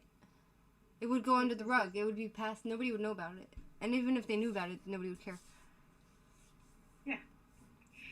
But it's not the norm for Israel. But even so, like, I don't believe that they did anything to that guy. I believe that there must have been something that terrorist inserted up himself, and they were checking something. Right. But again, we're not saying that every Israeli soldier is a saint. No. Because there are plenty of people. You have a population of 1 million people. There's going to be people who are bad. Yes, exactly. The question is what is done with them. They are usually punished worse than the terrorists themselves, sadly. Because you think that, like, I'm not one to believe that terrorists have civil rights. But, Right. again, we don't want to, for our own You dignity. know, are people behaving? Exactly. Yeah. Yeah. Discussion about whether that is okay or not. It's ridiculous that this is what we're talking about. But whatever. This is absolutely. Oh, you think they shouldn't be doing anything? I don't think that they should be sodomizing Palestine. Yeah, I don't no, think fantastic. that they should be. Fantastic. I also don't think that people should be thrown off buildings, but nobody has established it anyway, so I'm not sure why we're talking about it. What? I What think is it? I think they should shoot children. What do you part of say? I don't think people should be They don't- thrown off. I also don't think people should be thrown off. Oh, you think they shouldn't be? What? I don't know. You can repeat it. Oh, you think they shouldn't be doing anything? I don't think that they should be sodomizing Palestine. Yeah, I no, don't think fantastic. that they should be. Fantastic. I also don't think that people should be thrown off buildings, but nobody has established it anyway. So They shouldn't be thrown off where? Buildings, but who? Absolutely. Oh, you think they shouldn't be doing anything? I don't think that they should be sodomizing Palestine. Yeah, I no, don't think fantastic. that they should be. Fantastic. I also don't think that people should be thrown off buildings, but nobody has established it anyway, so I'm not sure why we're talking about it. I don't think they should shoot. I don't think they should shoot children, target hospitals, target residential buildings. They don't I don't shoot think they should bomb children. refugee camps. I don't think they should bomb refugee camps. I don't think they should starve entire populations. But you seem to think that's entirely okay, and like it's almost. Does Hamas have, people who defend Israel? Do you acknowledge that Hamas actually fights from within civilian buildings? You- and you they don't have constantly- military organizations? You constantly want to shift the blame to Hamas, and yet I have given you perfectly crystal clear examples of Israel targeting refugee camps where there's no militants, there's no nothing, residential areas where there's no militants, no weapons, no nothing, destroying, raiding hospitals, and then pretending that doctors are terrorists. I mean, and then you have examples of for example, in the Netzarim. Oh, this is a very funny thing. We have we talk about you keep evading the topic of Hamas simply using civilian facilities in order to fight, but then you want to move on from that without talking about it and make it look like Israel is just searching out civilian facilities. So I'm still curious about the question. Does Hamas actually have civilian facilities? You don't answer my questions. Why am I expected to answer yours? I mean, if you want to give me. Okay, fine. How about this? Let's do it your way. I will answer your question. Hamas does not have any military facilities inside Gaza. It is very well known, even by the humanitarian organizations, even by the United Nations that nowadays accuses Israel of all kinds of things. We have pointed out many times in the past. It is very well known that Hamas does not have military facilities. Hamas does not have designated military zones, and Hamas fighters very frequently, in fact most often when they're fighting, wear civilian clothes, which they specifically do in order to hide themselves better. Exactly. So if Oh my Israel God. is now a military force fighting against this group, they are faced with a terrorist organization that comes out of every rat hole or wormhole and that has no designated facilities and no designated uniform. And do you think it's a bad thing that Israel shoots against these guys and kills both Hamas and civilians? I think it's a bad thing when Israel shoots children, but you still haven't come up with a That's a very, very nice I think question. I think it's a bad thing when Israel targets civilian areas, or when they starve an entire population, or they turn What civilian areas, Aiden? What civilian areas? Are they military areas? Okay, Okay, I get it. Are there military You areas? don't respond to the actual point. You don't respond to the actual point. Now, if you want to respond to the Hamas, It seems that you're actually scared. You're scared of the question here. This is what it looks like. Because you keep running from this question. No, I'm asking you a very specific question, which you keep running from. Aiden, where are there military facilities inside Gaza? you constantly call. You will call, and Israel. So let me ask you a question. You'll call civilians. You'll call civilians terrorists if they cross certain lines. If they go into certain areas. You'll call civilians terrorists if they seem like they're posing a threat. You'll call civilians terrorists if you can't know anything else to call them. You can call. Aiden. Everyone's dressed in civilian clothes. You can't answer the very basic question: why does Israel target civilian zones? I mean, no are civilian zones. You can't answer that question. Can you give me an example of which zones Israel should be targeting during this entire war? Well, if you want me to answer that question directly, I think There's no military zones to target. It's a great point, you know?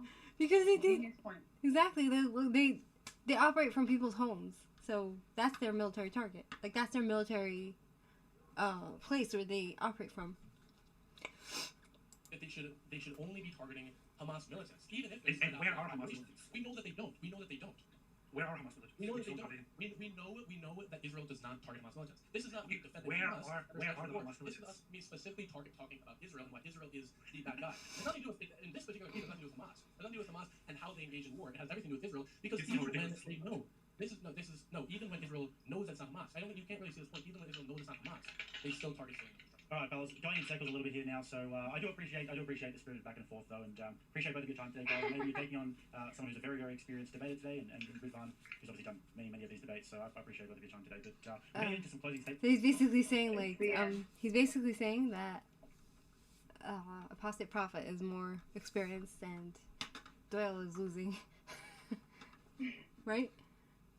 Yeah, he lost. You don't have anything else to call them. Given that everyone's dressed in civilian clothes, you can't answer the very basic question: why does Israel target civilian zones that we know are civilian zones? You can answer that question. Zones, can you give me an example of which zones Israel should be targeting during this entire war? Well, if you want me to answer that question directly, I think that they should only be targeting Hamas militants, even if And where are Hamas militants? we know that they don't. Where are Hamas militants? We know Which that they zones are don't. they? We know that Israel does not target Hamas militants. This is not me defending Where Hamas. are the Hamas This is militants? us me specifically talking about Israel and why Israel is the bad guy. It has nothing to do with in this particular case. It has nothing to do with Hamas. It has nothing to do with Hamas and how they engage in war. It has everything to do with Israel because It's even not when ridiculous. they know even when Israel knows that's not Hamas. I don't think you can't really see this point. Even when Israel knows it's not Hamas, they still target civilian infrastructure. All right, fellas, going in circles a little bit here now. So I do appreciate the spirit of back and forth though, and appreciate both of your time today, guys. And Aiden, you're taking on someone who's a very, very experienced. He said, Aiden, you're taking on a person who's very experienced. He's trying to comfort Doyle, who is losing. Well, today, his arguments are losing because it's false. But yeah, This guy's great. I'm actually impressed by Ridvan Demir. I'm impressed. Right? it's because the goal is to stay calm and to stay on point. And he's laughing at him the whole entire time. He's like mocking him, which is great. No, but if you come with your truth, right? Then what is there say? Yeah, but the other side, they're very like they believe their own truth. You know, they believe their lies. Right. But when you bring, like he's come up with very good points. Like where are the military targets? Like where are the military bases in Gaza? Like, That's who actually can't answer that. that's a great question. This guy, I think, Apostate Prophet is brilliant for asking that question. It's a great question, right? It's perfect. Because these debates, so I appreciate both of your time today. But we're going to get into some closing statements now, and you're going to start off, and we'll put out maybe 2 minutes or so. But if you want to go a little bit over, you can. And guys, we've just put the poll in the chat. Same poll as the start. Israel is the bad guy. Agree, disagree, or undecided. And we're going to see compared to the start who has managed to change the most minds today. So, Aiden, with that, I'll give you the floor. You've got a few minutes, and make your closing statement. Well, throughout this debate, first of all, thank you, Jay. Thank you, Ridvan, for participating in this debate. Throughout this debate, Wow, Ridvan has so constantly gracious. tried to pin the blame on Hamas. And So gracious. He's so gracious. Did you hear that? right, because he said he's gonna benefit more out of this anyway. Right. Even if he loses, because he gets Tension. exposure. Tension, right? and Islamic ideology. In reality, the beginning of the conflict started when Zionists colonized and settled in Palestine. That is the beginning, and that is what led to all of the revolts and the terrorism from Zionists and the terrorism from PLO, et cetera, et cetera. It all started when Israel tried to settle land and with the intention of creating a state, which everyone knew would result in forcing the indigenous population out. Now we move on to October 7th and what's happened since then. There is really no way that anybody can justify the killing of civilians, unless it seems like that there's no path to actual freedom. Now, I do not sponsor Hamas. I do not approve of their ideology. Ridvan seems to have ignored that. But nothing can justify the way Israel treated the Palestinians before October 7th, and nothing can justify the genocide that's come since then. And Ridvan, closing statements. Yes. So first off, once again, thank you, Jake, and thanks, Aiden, for this debate. I think it's very obvious that that when you want to make certain allegations and certain assertions about Israel, such as they are supposedly targeting civilians, whenever this is put to a test, there are certain questions that the other side just cannot answer, such as if Israel wants to actively fight Hamas without civilian casualties, where exactly should they fire? What zones should they target? The question is it cannot be answered because it's very simple. Hamas doesn't have military facilities. Hamas deliberately builds their military structure under the civilian population in tunnels. In fact, Hamas was confronted about this many times in the past, even after October 7. On TV, they were asked, why do you spend all of the humanitarian aid to build tunnels under the civilian population instead of providing shelters for your civilians? Hamas's response to that is, we care about fighting and defending our soldiers. The protection of our civilian population is not our responsibility. This is a Hamas response. I'm not even joking. Hamas has repeatedly, through Ismail Haniyeh and the other guy with the big ears, who are both dead, gladly, repeatedly bragged about and said that it is in their best interest to have as many civilian deaths as possible. This is Hamas and the other guys with big ears that are both dead. So funny. The question is it can't be answered because it's very simple. Hamas doesn't have military facilities. Hamas deliberately builds their military structure under the civilian population in tunnels. In fact, Hamas was confronted about this many times in the past, even after October 7. On TV, they were asked, why do you spend all of the humanitarian aid to build tunnels under the civilian population instead of providing shelters for your civilians? Hamas's response to that is, we care about fighting and defending our soldiers. The protection of our civilian population is not our responsibility. This is a Hamas response. I'm not even joking. Hamas has repeatedly, through Ismail Haniyeh and the other guy with the big ears, who are both dead, gladly, have repeatedly bragged about and said that it is in their best interest to have as many civilian deaths as possible. They said that it is absolutely necessary to ignite the revolution through the blood of the children, the women, and the elderly. These are word for word the words of Ismail Haniyeh. They do hide among civilians, they fight from among civilians, they execute their own people, they use human shields, and whenever it happens, which they plan for, they then start playing the victim. Unfortunately, Aiden here today, first off, made excuses for Hamas and never even condemned them, because it is apparently very, very difficult to condemn a terrorist organization which is probably on par with the Nazis of Nazi Germany, which is not very surprising considering that their foremost leaders were also friends of the Nazis. Okay, Dylan, we're going to read out some of the super chats. Get your votes in now, guys. Last chance to get a super chat as well. Get your votes in, and then after these super chats, we will reveal the results of the poll. So, Mansfield for 20 bucks says GG. What that means. GG to you too. Todd McGann for 10 bucks says, how is Israel committing genocide when the population of Gaza has increased since Israel started this genocide? Why is Israel the only country that is harshly criticized for defending themselves? And I believe that's for you, Aiden. Yeah, I believe that what the person is referring to is the CIA estimate that the population of Gaza has increased by 2%. I mean, that's the CIA, which is kind of laughable, and it's also an estimate. So there's been no census data performed in Gaza since October 7th. So there's no way of actually proving what the exact population of Gaza is. Second part, why is Israel the only country? So then, how can you, with that same argument, right? With that same argument, if you can't prove what the population of Gaza is, with that same argument, how can you prove that there's a genocide? Right? Right. He's contradicting himself. It's embarrassing.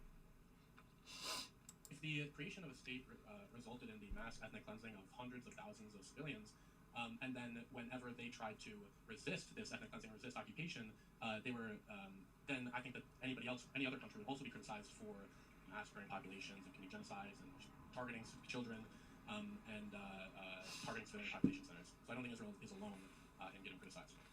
The number of people born in Gaza is estimated to be higher than the number of people who died as a result of the currently ongoing war, including terrorists. I'm answering it.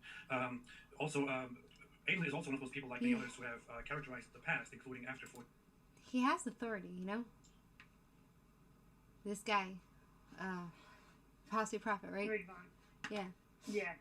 He seems He to has have confidence. Yeah. He has confidence, and he's sure of himself. in this area also. Like, I don't know if he'd be confident in other areas, but probably, like, this is his strong point. Well, he studied it. Yeah. And he's been spending the last year talking about it. Exactly. Every night. Yeah, but For listen, multiple hours. we've been discussing this between ourselves. I've been discussing this too, but I'm not on that level. Like, with his confidence. Not a lot of people are able to be so calm and collected and just, you know. Right. There's another guy who does, he's on Twitter, and he argues with people, but he gets very aggressive and very angry. He has a very good, Ridvan has a very good balance. Yeah. He's not very angry or aggressive. Because he can think clearly. The less clearly you can think and the less, The more emotional you get. yeah. It's frustrating. So, people who can't think clearly and can't get emotional shouldn't discuss these things. I think should go into like this type of No, they could try, but they won't do as well. right, exactly. 68 and 67 as oppression and genocide, which is very, very funny considering that the population of Gaza has consistently boomed and risen. Just over the last 3 decades, it's multiplied by threefold. So it's a very, very interesting way of committing a genocide. And Israel's existence has resulted in people being displaced only for the very sole reason that those people want to destroy Israel. That's it. Okay, and the next one, for $5, Mr. Watts says, and Ridvan, I'm just going to leave this one to you because I know there's a wrong assumption there, but Ridvan, how do you as a Christian, I assume, reconcile the teachings in the Talmud that insult the Lord Mary? I'm not a Christian. Also, the Talmud, not sure what the Talmud has to do with this discussion, but the Talmud has certain references to different figures that some associate with Jesus, others don't. Internally, rabbis associate some with them, others don't. The details of it are very, very inconsistent, even with everything known about Jesus and so on, but completely unrelated to this discussion. Not sure why this has to do with it. Okay, John Diner for $20 says, question for Aiden. If your worldview about Israel is correct and they are a fascist state committing genocide, what is the justification for why that is wrong? If the answer is it causes harm, why is harm evil? Well, that's actually a good question. Why is what evil? Wait a second, wait. Okay, 1 second. Let's rewind this. Hold on. Completely unrelated to this discussion. Not sure why this has to do with it. Okay, John Diner for $20 says, question for Aiden. If your worldview about Israel is correct and they are a fascist state committing genocide, what is the justification for why that is wrong? If the answer is it causes harm, why is harm evil? That's actually a good question. Why is harm evil? Why is harm causing harm evil? Okay, that's like a tricky question. Apostate prophet's laughing. Let's see what he said. The answer really would be because my worldview says that it's wrong, and if you question that, then we'd have to get into presuppositionalism. My worldview is one that I want everyone to have international human rights, guaranteed to equal treatment, freedom of speech, freedom of expression, all this sort of stuff, and so that just directly contravenes it. You could also say that if you really want to get into presup, there's really no justification. You could say that anything is right or anything is wrong if you change your worldview to account for anything, really. Ridvan, you might have a good answer to this question too. They've been. Sorry. Or not. If you're an atheist, that might be a tough question to answer. Not necessarily. I mean, it's just coming down to human flourishing. If they indeed did something that was unnecessarily causing harm to human flourishing, I would oppose that, but I don't think that Israel is doing anything like that at all. Even if Israel's retaliations and responses and defenses cause suffering to a side that popularly engages in wanting to genocide the other side, I can't really care about that. Okay, cool. That's next harsh. question is from I'm Not Your Buddy Guy, the Canadian $20. Harsh. What do you think? I missed the last, like, what was, like, I couldn't hear the last ending of his. Hold on, yeah, I'll replay it. They've been. Sorry. Or not. If you're an atheist, that might be a tough question to answer. Not necessarily. I mean, it's just coming down to human flourishing. If they indeed did something that was unnecessarily causing harm to human flourishing, I would oppose that, but I don't think that Israel is doing anything like that at all. Even if Israel's retaliations and responses and defenses cause suffering to a side that popularly engages in wanting to genocide the other side, I can't really care about that. Okay, cool. Next Did you hear that? question is He can't care about it. Yeah. I'm like, that's harsh. from I'm Not Your Buddy Guy, the Canadian $20, which probably with Justin Trudeau inflation is probably like 30 cents, but thank you anyway. No, you should be able to criticize Israel just like any other nation. They've made bad decisions in the past, however, there is genuine Jewish derangement that exists, and I truly believe Islam is incompatible with the West. Ridvan, I'm going to kick that one to you. What? Of course, you should be able to criticize Israel just like other nations. I've also in the past criticized Israel. I've also criticized Netanyahu's government. I think that they have done lots of wrong things. And yes, people are extremely anti-Semitic today. It's very, very popular. Very fantastic. Just the fact that we're having this debate today also has to do with the fact that Jews are part of this conflict and that the global Muslim population keeps having an obsession with Jews for reasons explained at the very beginning of this debate. If this wasn't a war between Jews and Muslims, we wouldn't even be talking about this right now because there are many other conflicts in the world that we didn't spend no second talking about, such as the genocide going on in Sudan. All right, and just in terms, do you think that there is a Jewish The genocide in Sudan, yeah. derangement around this topic and how that Islam being incompatible with the West? With the Jewish derangement part, I mean, there is clear anti-Semitism in large parts of the world, in America, in Europe, and the rest of the world. I don't think there's any reason to deny that. He's talking about himself, this idiot, this Doyle guy. He's About Jewish derangement. yeah, like how he there's anti-Semitism. He's anti-Semitic, like literally. Exactly. It's embarrassing. I mean, this is just an anecdote, but you have people like Myron Gaines calling Jewish people that came around Twitter. It's just like it's just so ridiculous. And so I don't think there's any reason to deny that. I'm not a Jew hater. I just hate Israel and everything about it, and everything about Judaism. There's anti-Semitism. Jewish derangement, though, especially among the left in Israel, I don't think exists. I think that throughout this debate, it's made very clear that Israel is a state that privileges Jewish people over non-Jewish people, that it is occupying other places, that it is committing, even if you don't believe it's genocide, it's committing horrific war crimes, including starvation, targeting of children, etc. Islam being incompatible with the West, that kind of... Targeting of children. Do you hear this, Lowlife? What are you saying? Targeting of children. Israel's targeting children. He's just going back to his speaking points. Like if it's a robot didn't hear anything. What? As if he didn't hear anything. Yeah. It contradicts one of the values of the West, which is freedom of religion. So it's kind of a paradoxical statement. Do you think that perhaps Islam itself contradicts that very principle? Yeah, I think most religions do. So, and then the next one for Mansfield for $20 says, first time I've been able to catch a live, love the debates. Thank you very much, Mansfield. I do appreciate that. Devin the Dude for $10 says, AP, after hearing this debate, I choose the cow. ALC for $5 says, great job, AP. Question for Aiden, are you paid off by the Saudis? PS, go. That's not very nice, guys. I didn't read that. It's very rude, yes. Very rude. Listen, I wouldn't be surprised if this guy, Doyle, is being paid by Qatar. Because basically... I don't know. Because, you know, Qatar does pay. I think the same way people can be pro-Israel because they think it's what's right, and I think people could be... Hello, you still there? Yeah, I'm listening. Okay. Qatar, right? Like, I believe, like, Candace Owens said something about... So, Qatar is paying for their education, which teaches them about Palestine. It's part of their curriculum. But genocidal points. Yeah, points. But Candace Owens, she was very triggered when an Israeli guy on an Israeli news station said that Candace Owens might be being paid off by Qatar to basically talk against Israel, right? Well, you could say the same thing, like this guy is being paid by the Israeli government. Yeah. To do Hezbollah. They can say that, but it's not the truth. Like, I don't believe that. And I believe that Qatar has a lot of money, so they might be actually paying people off. Like,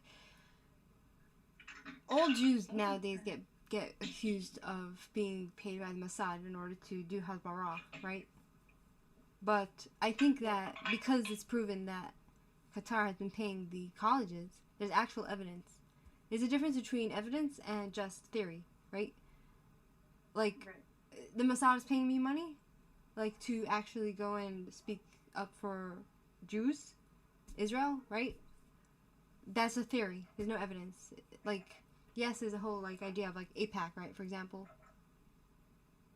But other than that, there's no proof that there's any organization which is paid off by the Mossad to promote Jewish ideology and Zionism in colleges, for example, right? So the fact that this guy, like Doyle, right, and the fact that, like, Qatar is paying off all these, there's proof that they're getting paid. They're getting a salary from Qatar to... Well, that's why they have these curriculums for Marxism in the schools.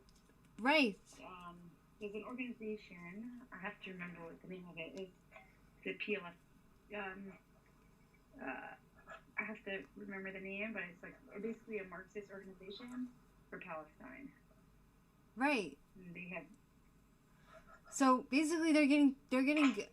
There's proof that Qatar is paying off the colleges and buying off the colleges and the teachers and all that, and the universities and the professors, to speak a certain way.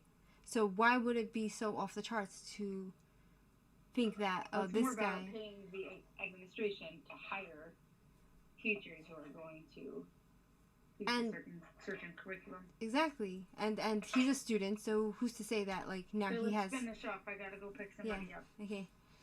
If you need to go, if you need to go, it's okay. Don't worry, we don't need to finish off. Yeah, I gotta go in 5 minutes. Okay. And the next question is from Ethan Matthew for $7. Is free the hostages now, bring them home, so Hamas knows exactly how many dead there are, but not population growth numbers. Any of you guys want to comment on that? No. Bring them home. Free the hostages. Bring them home. Just quickly, Hamas doesn't know exactly how many are dead. That's just not true. Okay. But just to point out, just to highlight one thing, which is Hamas is still holding hostages. They took mostly civilian hostages on October 7. Many of those people have been living under horrific circumstances. Many of them are dead, and still Hamas holds onto their bodies. Hamas and other Palestinian organizations and even civilians, by the way. I hope they can all be released soon. Bring them home. And Jonathan Diner for $5 says, thank you both Aiden and AP for answering. Yeah, I do agree. You guys are both really good sports during this debate, and I really, really appreciate that. Jumping Snail for SGD. What's SGD? $5 says, I think it's funny that actual genocide, Saudi v Yemen, are ignored because it's a Muslim versus Muslim war. Any of you guys want to comment on that? I haven't ignored it. I actually am a big hater of Saudi Arabia. I'm not a Saudi Arabia supporter at all. I criticize them all the time. Yeah, I pointed this out earlier. There are lots of really, really bad things going on in the world. The funny thing is, over the last 20 years, many wars have been fought in the Middle East. The Israel-Hamas war is not even remotely as horrific in deaths, death counts, and so on compared to. I'm not surprised that this guy hates Saudi Arabia, because Saudi Arabia is trying to normalize with Israel, right? So anybody that's friend with Jews, he hates. The Syrian civil war, for example, but everybody has to talk about Israel because of Jews. All right, and then Mansfield for $20. Last one here. Second last one says, go to prison in the US. It's mandatory butt searches for everyone. Hop, incest. I don't know what that means, but yeah, I think he's talking about in terms of the cavity search argument as opposed to the rape argument there. And we won't harp on that one too long because it did get a bit TOS for a second. But Mansfield for $20. Thank you for your patron share, Mansfield. I appreciate that. Says, how is this different? How is that different? My bad. Okay, so that's in regards to the last one. The mandatory butt searches in prison as opposed to but like, I mean, Aiden, you disagree that is actually what happened there. You believe that it was in fact. Well, I've seen the video. I mean, we've already discussed this. I've seen the video and I've seen the debate, and having seen both, I don't even see how it's logical why they'd be debating whether to do cavity searches. It just doesn't make sense. The only thing that makes sense is if the video and what we saw, our eyes didn't deceive us, that actually was sodomy. There was another feature from somebody here that I think we went over, but. We've got one more down here that says CPT Big Z for $5 just come in. Says USS Liberty, 9/11, JFK, Bolsheviks, Frankfurt School, Gates of Toledo, the Holden Wall, the protocols of the elders of Zion, 200 years together. I think that was you, Ruban. That comes from a 50 IQ person here. But I will respond. Why would you I don't even fully disagree with that, Ruban. I don't think that's. It's some imbecile promoting the most obvious forgery of the protocols of the elders of Zion in today's time. It's just, I mean, how can you take this person seriously? Yeah, I don't really know what that is if I'm totally honest. So. It's the anti-Jewish forces inside Russia at the beginning of the 20th century made up a fake document that supposedly shows the Jewish plans for world domination and all that. It's obviously forgery and people still buy it. All right, so guys, in terms of the polls, at the start we had Israel is not the bad guy, 64% agreed with the proposition, undecided was 18%, and then disagreed was 17%. And then at the end, Israel is not the bad guy, 80% agree, so 16% shift in favor of Ridvan, and then 13% disagree, so a 3% shift there for Aiden, and then 6% were undecided. So Ridvan was successful in bringing over many of the undecided voters there. So appreciate you both today, Aiden. Obviously, 3% you didn't quite get the result today, but 3% for who? No, he had a 3% increase. He convinced 3% of the viewers. Who? Aiden? Yeah. Okay. No, I guess it's better than nothing. Yeah. You know, Ridvan's a much more experienced today, so I appreciate your courage in Ridvan is a more experienced what do you call? Debater. So we're gonna do it about the debate option. I think it's a little bit humiliating to say that about Apostate Prophet, and then to be like, oh, Doyle, you're good, you're doing good, give him a pat on the head, you know, like, yeah, you're debating against a really, experienced guy, so good for you. Debating this issue that you're clearly very passionate about, and you're always welcome back on the channel. We do plenty of debates here and panels and everything, and Ridvan, same goes for you. Yeah, thank you so much. Appreciate it, Jake. I think Aiden was a very confident opponent. I don't think that he was very good, but he was very confident and very good at pushing back. So, but thank you, Jake, and thank you, Aiden. Thank you very much. Any closing statements for yourself, Aiden? All right, take care, guys. Yeah. All right. Thanks. So stick around, chat. We'll have a little bit of a conversation about it, and we'll wrap things up. Thank you very much for all the super chats, guys. It's very exciting to get some panels going on in the future. How's that? Right? The guy was a good mediator. I think they didn't even need a mediator because even though this Doyle guy is a little bit, how you say, he'd be what you call, he's not completely honest. Like, he's just going back to his talking points. Anti-Semitic, robotic. You can't really have a discussion because, like, nobody's really changing their mind. So right. It's kind of like, it's really about the people listening to change their mind. Right. Like, this kid is not going to change his mind and all of a sudden be like, oh, pro-Israel. He's not. But listen, Apostate about the victim of, like, basically whoever has more power is wrong. In communism, it's about, like, power to be distributed evenly, like in a utopian world, does not, like, until, like, people actually become healed humans, you can't actually have that. Like, most people are not healed, and that's why there's so much abuse in this world. You have, like, there's so much, like, humans treat each other in the most horrific of ways. You can't even ride the New York City subway without fear because humans are just horrible. Right. You know, they're